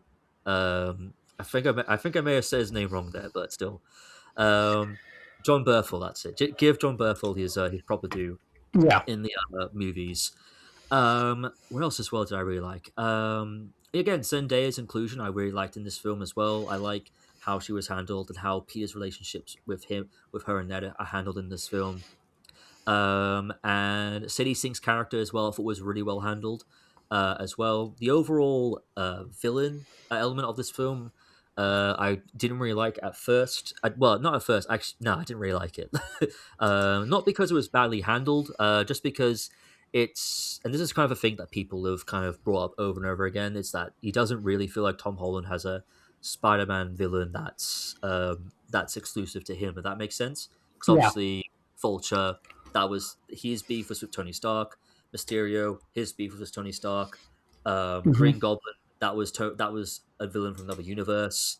And in this one, again, like you'll know it when you see it, but it was one of those things where I really hope Tom Holland does get a villain that he can kind of call his own in this next trilogy of films.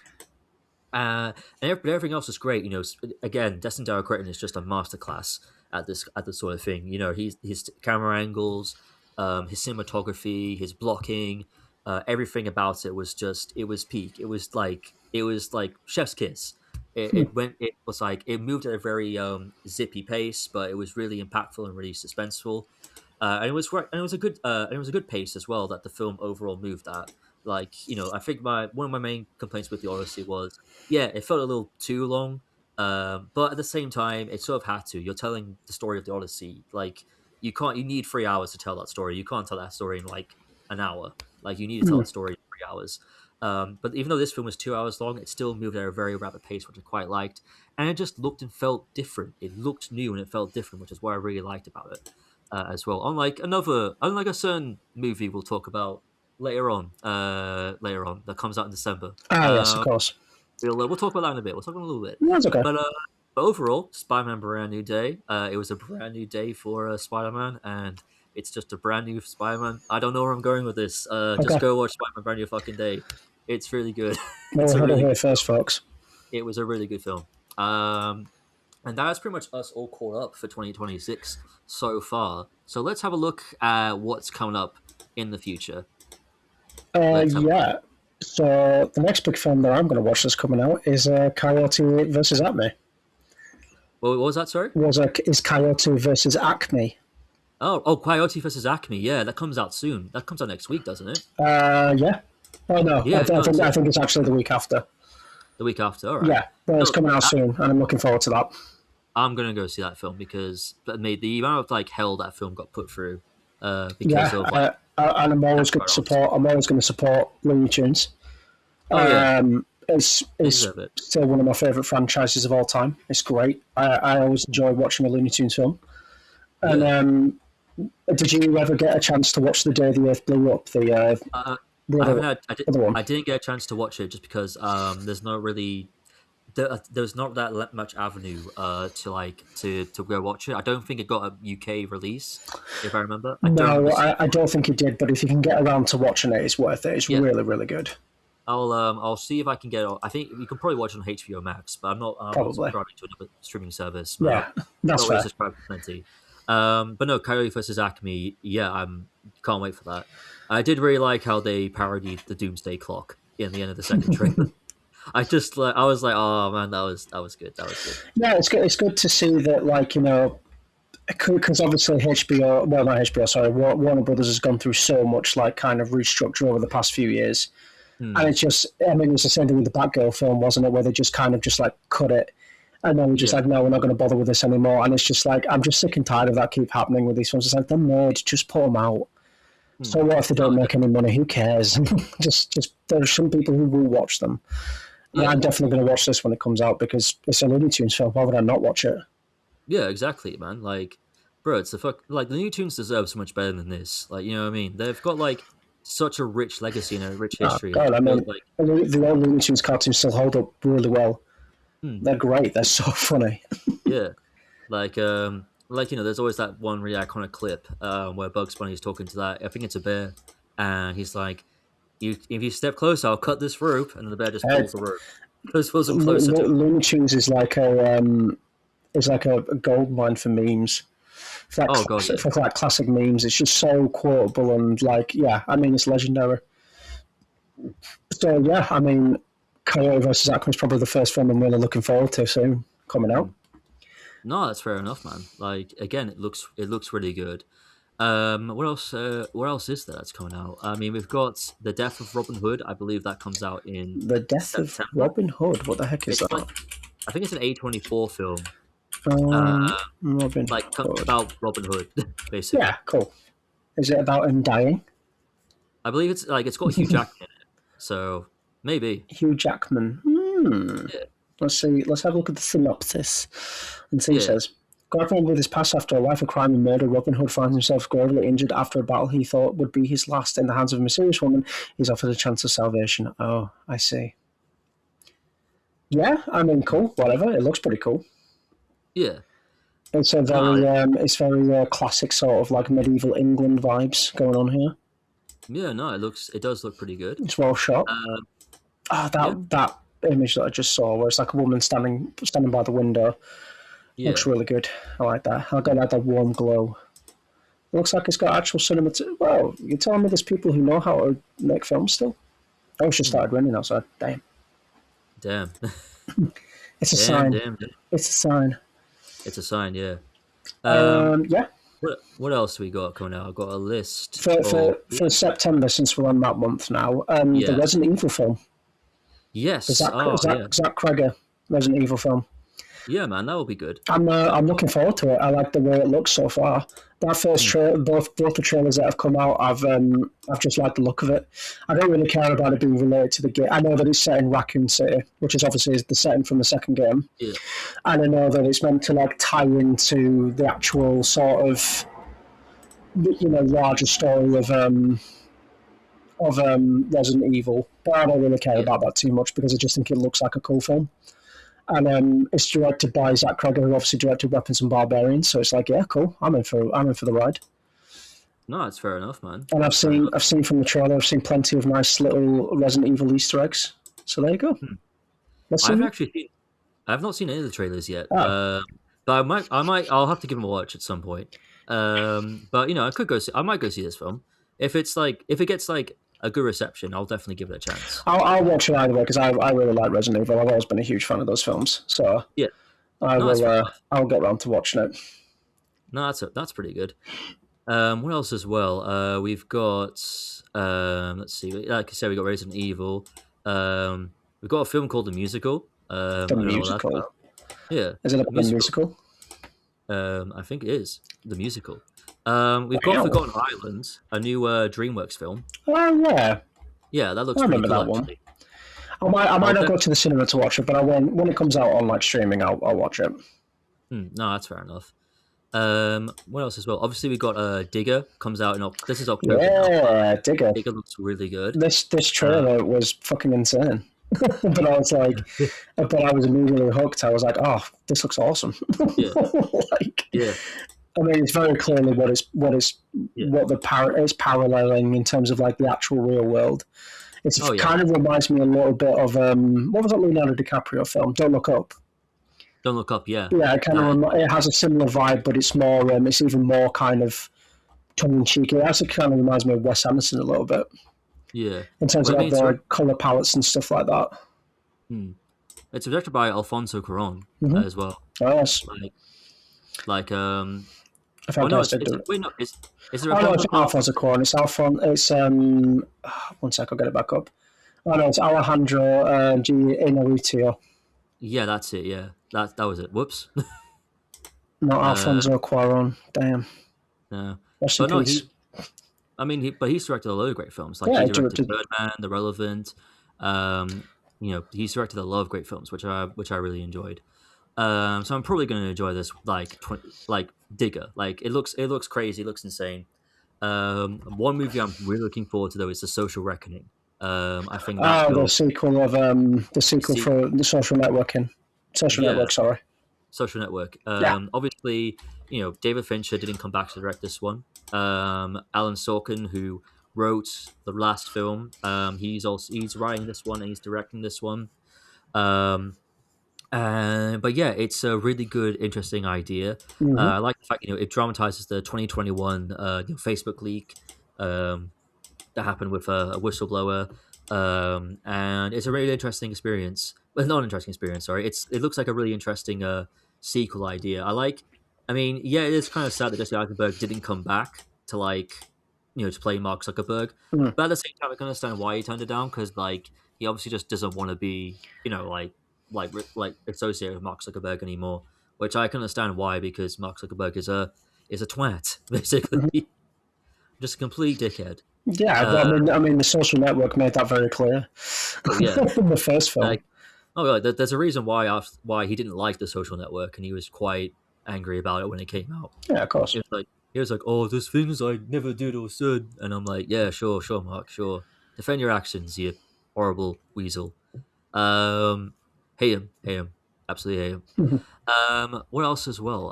Clayface, that Yeah. new DC horror film. Look at I think that looks pretty good. yeah. I'm gonna I go watched see a that. trailer for that, and I was like, that looks pretty Yeah. cool. Oh I'll watch yeah. that when it comes out. Oh yeah. I actually think I got a feeling it's going to be where we finally get our first look at the DCU version of Batman. I don't know why, but I think that could look. I think that could be the first film where he makes a brief appearance. Probably at the end, I'd imagine, because obviously Clayface is a Batman villain, and we don't know what DCU Batman is going to be or who's going to be playing him yet. So it would be kind of interesting to see. Yeah, maybe we'll see. Yeah, I had a yeah, I feeling know that that. I'm just here for the body horror stuff. It looked fucking gross, and I was like, Oh that's yeah, awesome. oh yeah, the body horror stuff generally looks insane. Like the Batman stuff, again, give or take that, but the body horror, like you said, it looks absolutely mind-boggling. Really, the fact that they took the concept of Clayface and was like, yeah, we're gonna make him this actual horror icon. Like we're not gonna hold back either, because Mm. obviously it's R-rated. So they really committed to that, which I'm quite liking. I do like the fact that James Gunn was like, yeah, you can go R-rated with this. I couldn't care less. Just do what you need to do. Yeah, Yeah, absolutely. yeah. I also think as well, another film I'm looking forward to now is probably Godzilla Minus Zero. Yes. Ah, I forgot about that. Yeah. Godzilla, the previous one, Godzilla Mm, Minus, was fucking awesome. In general, I've always been a big fan of Godzilla, and the recent Japanese ones have been just so fucking mm. awesome, like really cool stuff. So I'm looking forward to this new one when it comes out. Absolutely, we don't really know anything much about it yet. Um, it's just going to be Godzilla's back again, and they're going to have to deal with that. So I'm curious to see where the film goes with it. Yeah, I mean, it'll be interesting because obviously, like Godzilla films, they're not really known. Well, are they known for their stories? I don't think they They're are. kind of the most kind of social commentary films. Like obviously, the original Yeah, Godzilla was meant to be a parallel for the nuclear attacks on Japan, yeah, and mm, with the horror that the people experienced because of the radiation from those yeah, explosions, and that was kind of like a way to show it mm, off as like show that to a wider audience who couldn't really understand it as like a way of showing that off. But Godzilla's kind of always been kind of a mix of really dumb monster movie or social commentary, and Godzilla yeah, Minus was more of a social commentary kind of style. So I'm curious to see where this yeah, one goes with the sequel. yeah. One film that I forgot to mention is that I'm looking forward to, but I don't know if it's going to get a UK release this year. It might get released early next. Mm-hmm. Is Prime Time, Oh the yeah, one about Chris Hansen, yeah. where Rob Pattinson plays him. I know it's coming out in the United States on September 25th. I don't know about a UK release though. Which Will come out. Will I come think it's out. hopefully. Hope it comes out because it actually looks really interesting. I don't know how they're going to portray Chris Hansen in this film, but the trailer looks really interesting and really intense and quite I don't know, like it just looked really interesting. So it's a weird thing to make it something about, but we'll see. Yeah. We'll see. What else as well? Obviously Um. we got Clara and the Sun, Taika Waititi's adaptation of I believe a novel of the same name as well. Oh, cool. Yeah, it's got Jenna Ortega in it. I think the trailer came out a while ago. I've not watched it yet, but yeah, I'm sure it'll be fine. It's Taika Waititi. I know some people might be like, Love and Thunder and Nick's going. Shut the fuck up, man. It's Taika Waititi. He gave us Jojo Rabbit for fuck's sake. Like Jojo he's Rabbit allowed to have was a pretty good film, to be fair. yeah. He's allowed to have one or two bad You're gonna have a films. stinker every now and again. It's fine. Yeah, It's all right. like I hate how like artists aren't allowed to fail anymore. You know what I mean? Like just let artists fail. Like how are they No, it's supposed to okay. like They tried their best, and it's like yeah. whatever.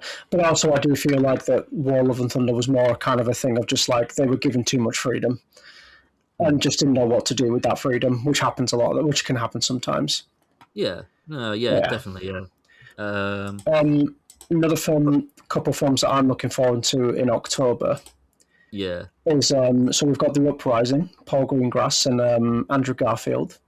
Oh, yes, that film, yeah. Yeah, based on the peasants' revolt against King Richard II Mm, in England, which I'm very much looking forward to. By at least at the very least by that trailer because it was very very rousing. yeah. Made me feel things about the current state of the world that we live in, where a very small group of people seem to be getting a lot, and most regular Mm, people just are getting nothing. And yeah. I think it's one of those films that, once again, a bit like with Obsession and a few other films that have come out this year, feel very much like they've come out at the right time. Maybe not Mm, intentionally, but they feel like they've come out at the right time. yeah. And I'm looking forward to that because the trailer looked good, and I'm curious to see how they depict it really. Yeah.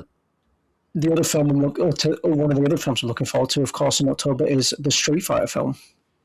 There's a Street I forgot there was a Street Fighter film Yeah. coming out, They Yeah. just they just they showed off a few clips of it recently. They showed a clip of Blanca versus Ryu, which is Jason Mm, Momoa as Blanca, yeah. and Nice. yeah, it looks fun. It looks like it's going to be a martial artsy style film, but also going to be very very over the top and ridiculous, just like the games. Mm, And so far, from what I've seen, from what's been shown, I'm like, yeah, I'm into it. It's got Cody Rhodes, a famous wrestler, as Guile. It's yeah. got who else has it got in it? It's got what's that dude's name? Oh, it's got 50 Cent as Balrog, which is pretty cool. Mm. I Oh, think that's cool. I think it's pretty good, considering as well that Balrog was literally based off of Mike Tyson.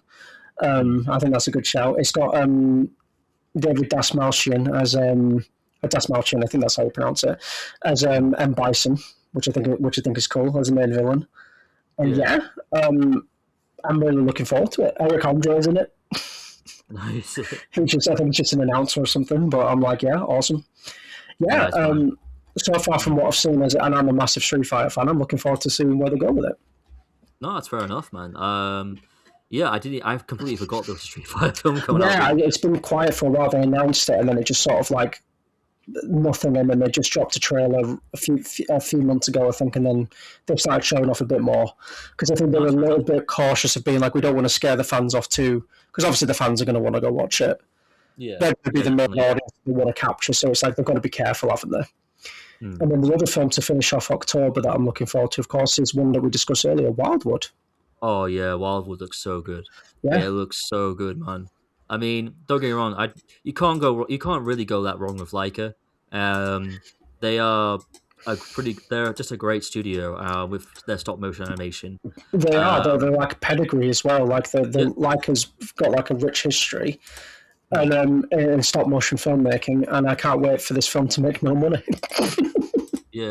Well, what's interesting is that obviously Travis Knight, because he created, I think he created Leica, didn't he? It's his Yes, studio, I do but believe so. his Yes. dad Yeah, but his dad is actually owns Nike, so his dad is the main reason why the studio is still up. Yeah, Because like even though the movie's flop, yeah, he's like, yeah, "Don't yeah. worry, Because I son." always feel like that when I think about Leica, I'm like, how's that studio still going? All their films have just completely and utterly like just failed, Yeah, which is a shame because like all of the films yeah. that they've made are really good. Oh god, yeah. Like you've got like obviously Coraline is one of them that comes to mind. I don't You've think I got don't think they made Coraline, do they not make but Coraline? I think that Hmm. the guy who directed Coraline helped establish the studio. I Let me have a believe look. so because I'm pretty sure that was before. Because the first film they ever did was that Paranorman, wasn't it? Paranorman, that's it. No, it wasn't. Yeah, they didn't It make was Coraline. it was Paranormal. Coraline was directed by I forgot what his name is, but he also Henry directed Henry Selick. He directed yes, Na- the Nightmare the Before what's Christmas. Night Before Christmas, yeah. Yeah, Yeah, got that wrong, no. right. But no, yeah, you got, like, par Quick sidebar. yeah? Yes, that guy's the guy who directed Nightmare Before Christmas, not Tim Burton. Hmm. Tim Burton No, came up with the original idea, but he didn't direct the stop motion film. There you go. no. No, he did not.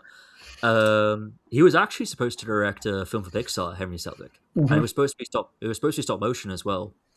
It Um, didn't go but through well. he didn't get along with John Lasseter, and so he left. Yeah, I don't blame him. Yeah. John It Lasseter was seems like an idiot. Yeah, like he was doing an interview with Corey from Double Toasted, and he was talking about it and calling John Lasseter Huggy Bear, and Corey was like, "Why do you keep calling him Huggy Bear?" And he was like, "Because you always like to give people hugs." Yes, and obviously he no longer works at Pixar as a result of it. Yeah, yeah, yeah. Good riddance. But no, like you got, like I say, you got Paranorman. Obviously the Box Trolls, Kubo and the Two Strings. Oh wait, no, I think they did make Coraline. Did they? Yeah, because I got their Wikipedia page up here. And it literally it's got Coraline as listed in one of the Oh, films. well, there you go. Oh, whoops. Ah, well, Oh, well, whatever. Who cares? ah, well. We'll let that part out. Don't worry, we'll let that part out. No, you can leave it in. I don't care. Yeah, it's If all right. someone yells at me for being wrong, I'm just going to be like, yeah, so I was wrong, so what? Yeah, true. You Um, can't know everything. I can just know more than most people. There you go. hmm, yeah. Even their last film, Missing Link, I thought was really good. And it's a shame they keep bombing at the box office, but at least it's not one of the situations where the main guy who runs it, his dad can help him keep him alive, which is very lucky. It's very lucky for him. Hmm. But no, yeah, that was really good. What else is coming out? One kind of more, just kind of a few little things that I've noticed. I'm looking. This also is actually an October film as well. Actually, Terrifier 4. Oh Now, I right, don't know if you've watched the Terrifier films. I don't think so. No. They are over the top and extremely violent, and Oh right. they are horror films that involve an evil clown character called Art the Hmm. Clown. Oh And right. it's just your typical sort of slasher type film, but the violence in it is so over the top that I love it Hmm. because I just think it's so ridiculous. Like it's one of those films where it's like it's enjoyable just watching how far they can sort of push the idea of like the gore and the extreme violence and stuff like that. And it's not Hmm. done in a way where it tries to make it realistic. It's like very tongue in cheek, and it's just Yeah. like the Terrifier films. I don't even understand why they've been popular because but they just have been. And this is the fourth one coming out, and I'll watch the fourth one because Yeah. I enjoyed the first three because they were just ridiculous. So Oh, yeah, that's right. a little sidebar of that one. It'll be like one of those films that I'll watch just on the side. Hmm. Just like, and we'll probably just be like, that wasn't a good film, but I really enjoyed it. And then I guess the next big film is Dune Part 3 or Dune Messiah. I mean, we've still got a few coming out in what's in November. Like Like what? obviously we've got I Play Rocky. I think Who? we've got a Fokker. No, I play. It's a biopic about how Sylvester Stallone got Rocky made. Oh, okay. I What else probably as well? won't We got watch that. that's all right. We've got Ebenezer, Johnny Depp's big comeback. If you want to watch that, No, don't care. Whatever. Johnny uh, Depp. yeah. But yeah, you got I Play Rocky. You got that Cat in the Hat anime film. Apparently, that comes out in November. Don't care. That looks like trash. Yep. Another Hunger Games movie. Don't care.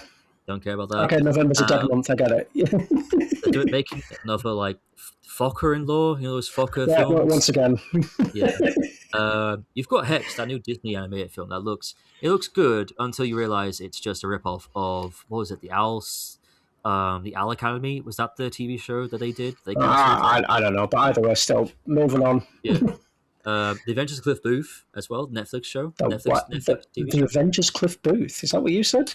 No, the Adventures of Cliff Booth. Oh, the Adventures of Net- Cliff Booth. the Netflix movie continuation of Once Upon a Time in Hollywood. So you're following Cliff Oh, Booth. that guy. Yeah. Yeah. But not yet.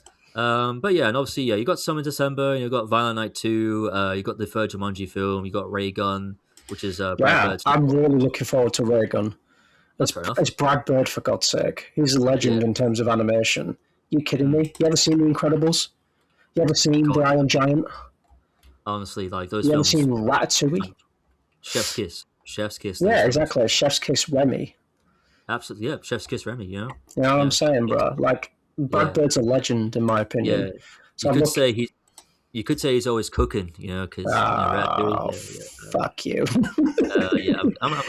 I'll see myself out. I'm looking forward to the new Jumanji film as well. It'll be fine. Yeah, I like the two Jumanji films. I'm not expecting like them to be incredible. I'll just be like, yeah, whatever, we'll watch them. Yeah, I'll watch it'll it. be fine. It's something to do for a day, you know. And then obviously, like you said, we've got December 18th, the big day. We've got two really big films coming out. One of them is one of the most anticipated movies of the year, and the other is Avengers Doomsday. Yeah, I don't see anyone really caring about Doomsday at all. Probably not. The thing is with the problem with Doomsday is that I watched the trailer that came out. I think it was the same one they did at CinemaCon. There were some cool things in it that I liked, but overall, I think the problem for me is that it just, unlike with Spider-Man Brand New Day, where that felt new and unique and different, this just felt more like the same. This felt like exactly the same thing as Infinity War and Endgame, because obviously it's the same directors. I believe it's the same screenwriter, or at least one of the same screenwriters, like Steve McFeely, I believe. I know Michael Walden, who didn't write those two. He's joining forces with him as well. But the thing is that, like, at least with like all the other Marvel movies, and I know people would be like, "Oh, but they're always, narratively speaking, they are kind of all the same because it's about good versus evil."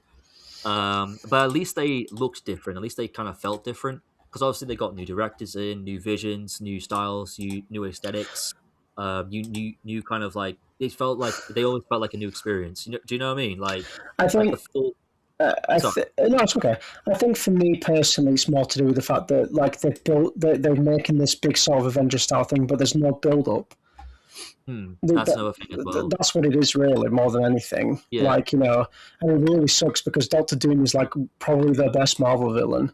Oh yeah, like the greatest Marvel villain of all time. He's awesome, and they're gonna fuck it up. And everyone's gonna think Doctor Doom's lame, but he's not. He's cool, got it. Yeah, I mean, I don't know about if they'll fuck him up. They can't be as bad as the last two times they tried doing No, it. when I say they're fucking up, I mean they won't have provided any context for why Doom is the way he is. Because they're going to be too busy bringing back Captain America and Thor and shoving them on screen, having a bunch of characters fight each other, being like, wait a minute, we're actually friends? Whoa, sorry about that. That was kind of awkward. And it's just going to be really cringe. Cringe. There's no other word for it, Connor. It's just cringe. It's just cringe, yeah. But but yeah, like I said, it just kind of felt the same. It's like this is supposed to be a new Avengers movie, and it just feels the same as the last And couple. it's like, who are the Avengers? You know what I Yeah, mean? like who are It's the like Avengers? the whole way I thought they were going to do it was is they were going to build it up so that Spider-Man was going to be the new Avengers leader, just like in some of the comics, which they've Hmm. done before. Which is like, you know, there was like the new Avengers where it was like, oh, the old Avengers are gone. Here's a new Avengers to replace them, and Spider-Man was one of them. Yeah, And it's like, hmm. no, there's just nothing. The Avengers don't Yeah, exist anymore. So you to know, call it an Avengers film is just kind of bizarre to me. But I yeah. don't know, whatever. I I'm mean, not going to well, watch it. If I watch it, I'll watch it like yeah, just. I'll one day when I'm bored, I'll be hungover or yeah. something, and then I'll just sit down and watch it, and then I'll just be like, "That was bad."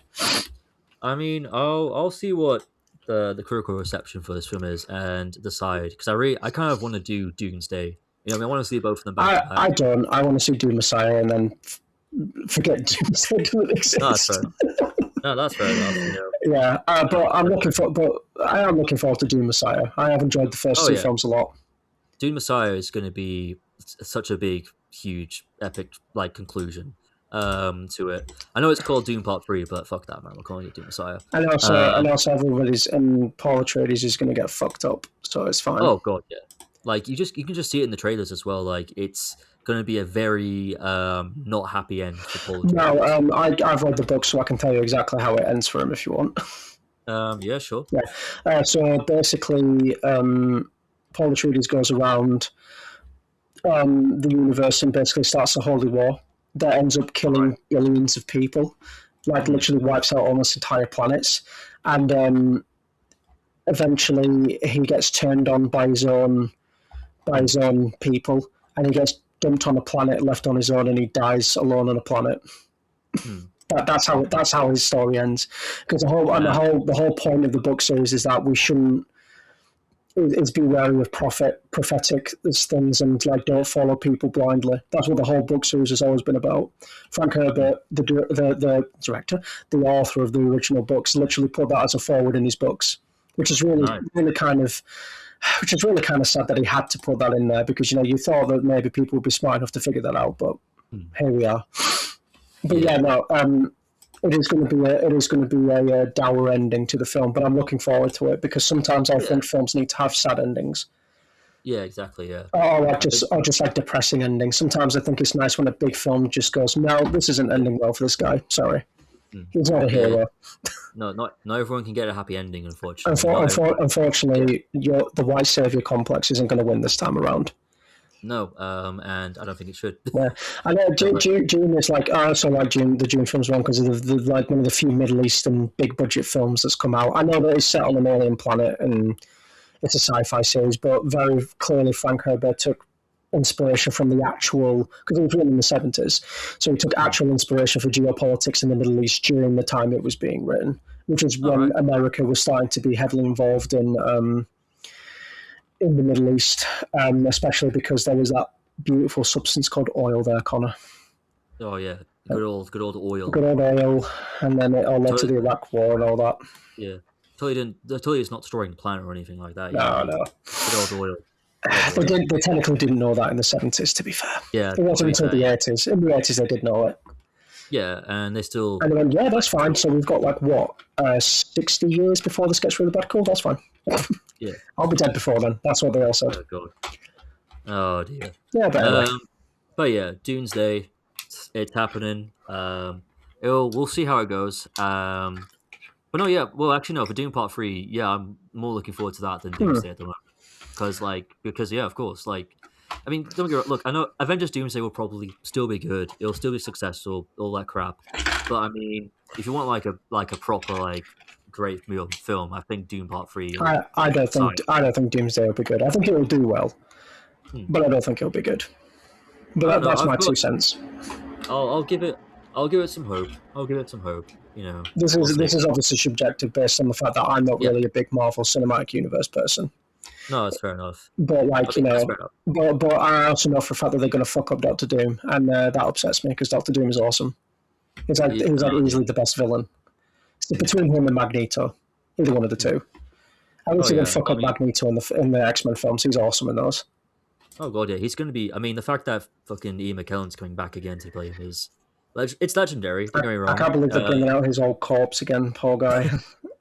Ah, man, come on, Ian McKellen's in decent shape. What are you about? What are you about? He McKellen's can like, how still. old is he? He must be like 86 or something like that. Yeah, he's coming back as Gandalf for Hunt for Gollum. Oh, I can't wait to not watch it. Yeah, I'm not gonna. I'm not looking forward to fucking Hunt for Gollum. Fuck that. It's Fuck just that. pointless. Like, why? I mean, I know why, but It's like, like, why? yeah, He's but it's 87 just like, years old, Ian McKellen. He's yeah, 87. 87. Yes, Damn, he's coming back. let the man rest. Let him He's go. coming back to play bloody Gandalf. And 87. they're gonna de aging. You know, they're gonna fucking do all Oh, that shit. fuck the aging. They're gonna do all Fuck. that shit. Maybe they shouldn't just, maybe they shouldn't make Hunt for Gollum. Maybe they should just leave it alone and That'd be make new things. nice. That'd be nice, but they're Make, not gonna make do that. make new things like Obsession or Back Rooms. Hey, well, you know, hopefully that will become a bit more of a trend soon. I hope so. Hopefully, fingers crossed, but we'll see. I hope so. Unfortunately, the people who make these decisions are not only greedy but usually stupid. But anyway, yeah, I've got one more film to talk about that one more film. I'm looking forward to. Yeah, what's that? Werewolf, the new Robert Eggers film. Oh yes. What? Yeah, that comes out. That comes out Christmas Day. Fucking hell. Christmas Day. Yeah. I like the fact that every year now we just get. I think in the UK it'll probably come out New Year's Day because they don't really do cinema releases on Christmas Day. But I like the fact that every year now we're just getting a Robert Eggers film, which is awesome. I really enjoyed. I've always enjoyed Robert Eggers as a director. All of his films have been brilliant. This is his fourth feature, let's say. I believe so. No, fifth. Sorry, fifth. No, that's right. He directed. His first one was the Witch or the Vitch. Then it was The Lighthouse, which was a fantastic film. That's when I first knew of him, and I was like, this man is brilliant. And then The Northman was also awesome as well. If you've not watched it, and obviously he directed Nosferatu 2 years ago, and now he's come back with a werewolf film. Nice, man. Awesome. Love a good werewolf film. Awesome. I'm looking forward to it. And there was something else he's doing as well. Where's Robert? He's making another film, but I can't remember what film it is. Robert Eggers. We'll see what new film you're working on, buddy. But yeah, no, I'm really looking forward to this. It's all shot in black and white, apart from the night sequences. Oh, nice. But yeah, he's awesome. I've always really enjoyed the stuff he's made. There's no one else who does it like him. And I think he's a unique voice in horror cinema and in cinema in general. Yeah. His perspective, apparently he's developing a miniseries on Rasputin. That's kind of cool. Oh, nice. I think he's doing a Christmas Carol as well, which will be interesting. Yeah, I think that'd be cool. Willem Dafoe apparently is the front runner to play Ebenezer Scrooge. So now that I'm looking forward to. That sounds way better than that stupid fucking Johnny Depp one. Yeah, Scrooge. What is it? Scrooge before... Is it him before Christmas Carol or something? I don't know. I saw it and I was like, I couldn't give two shits. No, I couldn't care less. Yeah. Yeah. But yeah, that is it for our thoughts on films in 2026 so far. God damn. Our excitement for the rest of 2026. Like I said, 2026 has been it's a stacked year, man. It's stacked, man. Oh god, yeah. This has probably been the most stacked year since 2019, I think. To be honest with you. Yeah, I don't know what happened, but all the films came out. Maybe this is the last big hurrah before everything becomes AI slop. Maybe this was all the filmmakers. Yeah, and then next year it's going to be like we're going to get fucking Cluedo, the sequel to the movie. Oh jeez. Wait, that's a thing? No, but it sounds real, doesn't it? Oh, we're gonna get like we're just gonna get a bunch of like board game films. They're all gonna be terribly AI animated. Fuck's sake. Enough with the nostalgia. I'm so sick of nostalgia. Like the thing is, I just think they're just going to do it because it's easier, and I think, but then I think eventually people will just stop going to the cinema, and then it'll just collapse in on itself. So and all the people, when that does happen, all the big executives will have no one to blame but themselves. But at the same time, they'll just move on. They'll be like, whatever, this is over with now. I want it to happen sooner rather than later because then it just means that only weirdos who really want to make films will stick around and make them, and then cinema will be good forever. I've just remembered something. Do you know Slinky, the toy Slinky? Yeah, they're making a film about it. About him? Yeah. Why? Slinky. Not Slinky Dog, the character from Toy Story. They're making a film, but Slinky the toy. Oh, the toy itself. Yeah, that's what What? it's up. Why? Yeah, they're making a film about it. Of course they are. Uh, be- because Makes Mattel sense. need money, so yeah, they need to make, And need to make a they film want to about make it based on like one of the toys that people play with for like 2 seconds and then put down and never it. Yeah, touch it again. I'm pretty sure they're Jesus making Christ. Uno. I'm pretty sure they're making Uno film as well, if I remember This correctly. sounds like something from like a Simpsons episode. It sounds insane. What world do we live in? We live in a Simpsons episode now. The world is Yeah, insane. yeah. We're getting another Simpsons movie next 2027, I think, if I remember. Hmm. Remember. I'll be interested to see what they do with that. I don't know what they're gonna do with that, but it'll be interesting to see what how that comes out when that comes out. I will see. Yeah, because it would have been at least 20 years since the first film, which is crazy. Yeah. Yeah, but Oh, we'll talk about 2027 when it gets later on round to it. when we Right. get around to 2027. Let's Yeah, get through 2026 first if we don't all die, you know, God, yeah. in this climate disaster we're currently experiencing. Yeah. I mean, we just got some rain just now, which was nice. But Yeah, I yeah, need more of it though. There's like been no rain in the UK for like fucking ages. well, yeah, the UK is in bloody drought because of it. Yeah. Come on, man, give us rain. That's what the UK was made for. That's what the Yeah, UK man. was If that doesn't made show for. you that climate change is real, I don't know what will. If you live in the UK anyway. God, The yeah, fact that it's not rained all summer, it's like that should worry you. It that should, always yeah, rains over here, even during the summer. hmm. Yeah, because like we need it. We need the rain. Yeah. Yeah. Oh, But there we go, man. But yeah, that is it for today's episode of My Isolation podcast. Alex, I want to thank you for joining me on this return, this long away Mm-hmm. return. Yeah, yeah. I'm Uh, glad to be here, man. It no, was fun. yeah, it was really good doing this again. I'm really happy to do this again now. No, it was nice to take a big long break, but now I'm ready to get back into the swing of things and really, let's keep doing this. Let's keep it going because why not? But everyone, thank you so much for tuning in to today's episode of My Isolation Podcast. And if you are feeling lonely and isolated out there, I do really hope that this episode helped brighten your day just a little bit more. And yeah, everyone. So thank you all for watching. Thank you all for listening. And we will see you whenever we see you next. Farewell and prosper.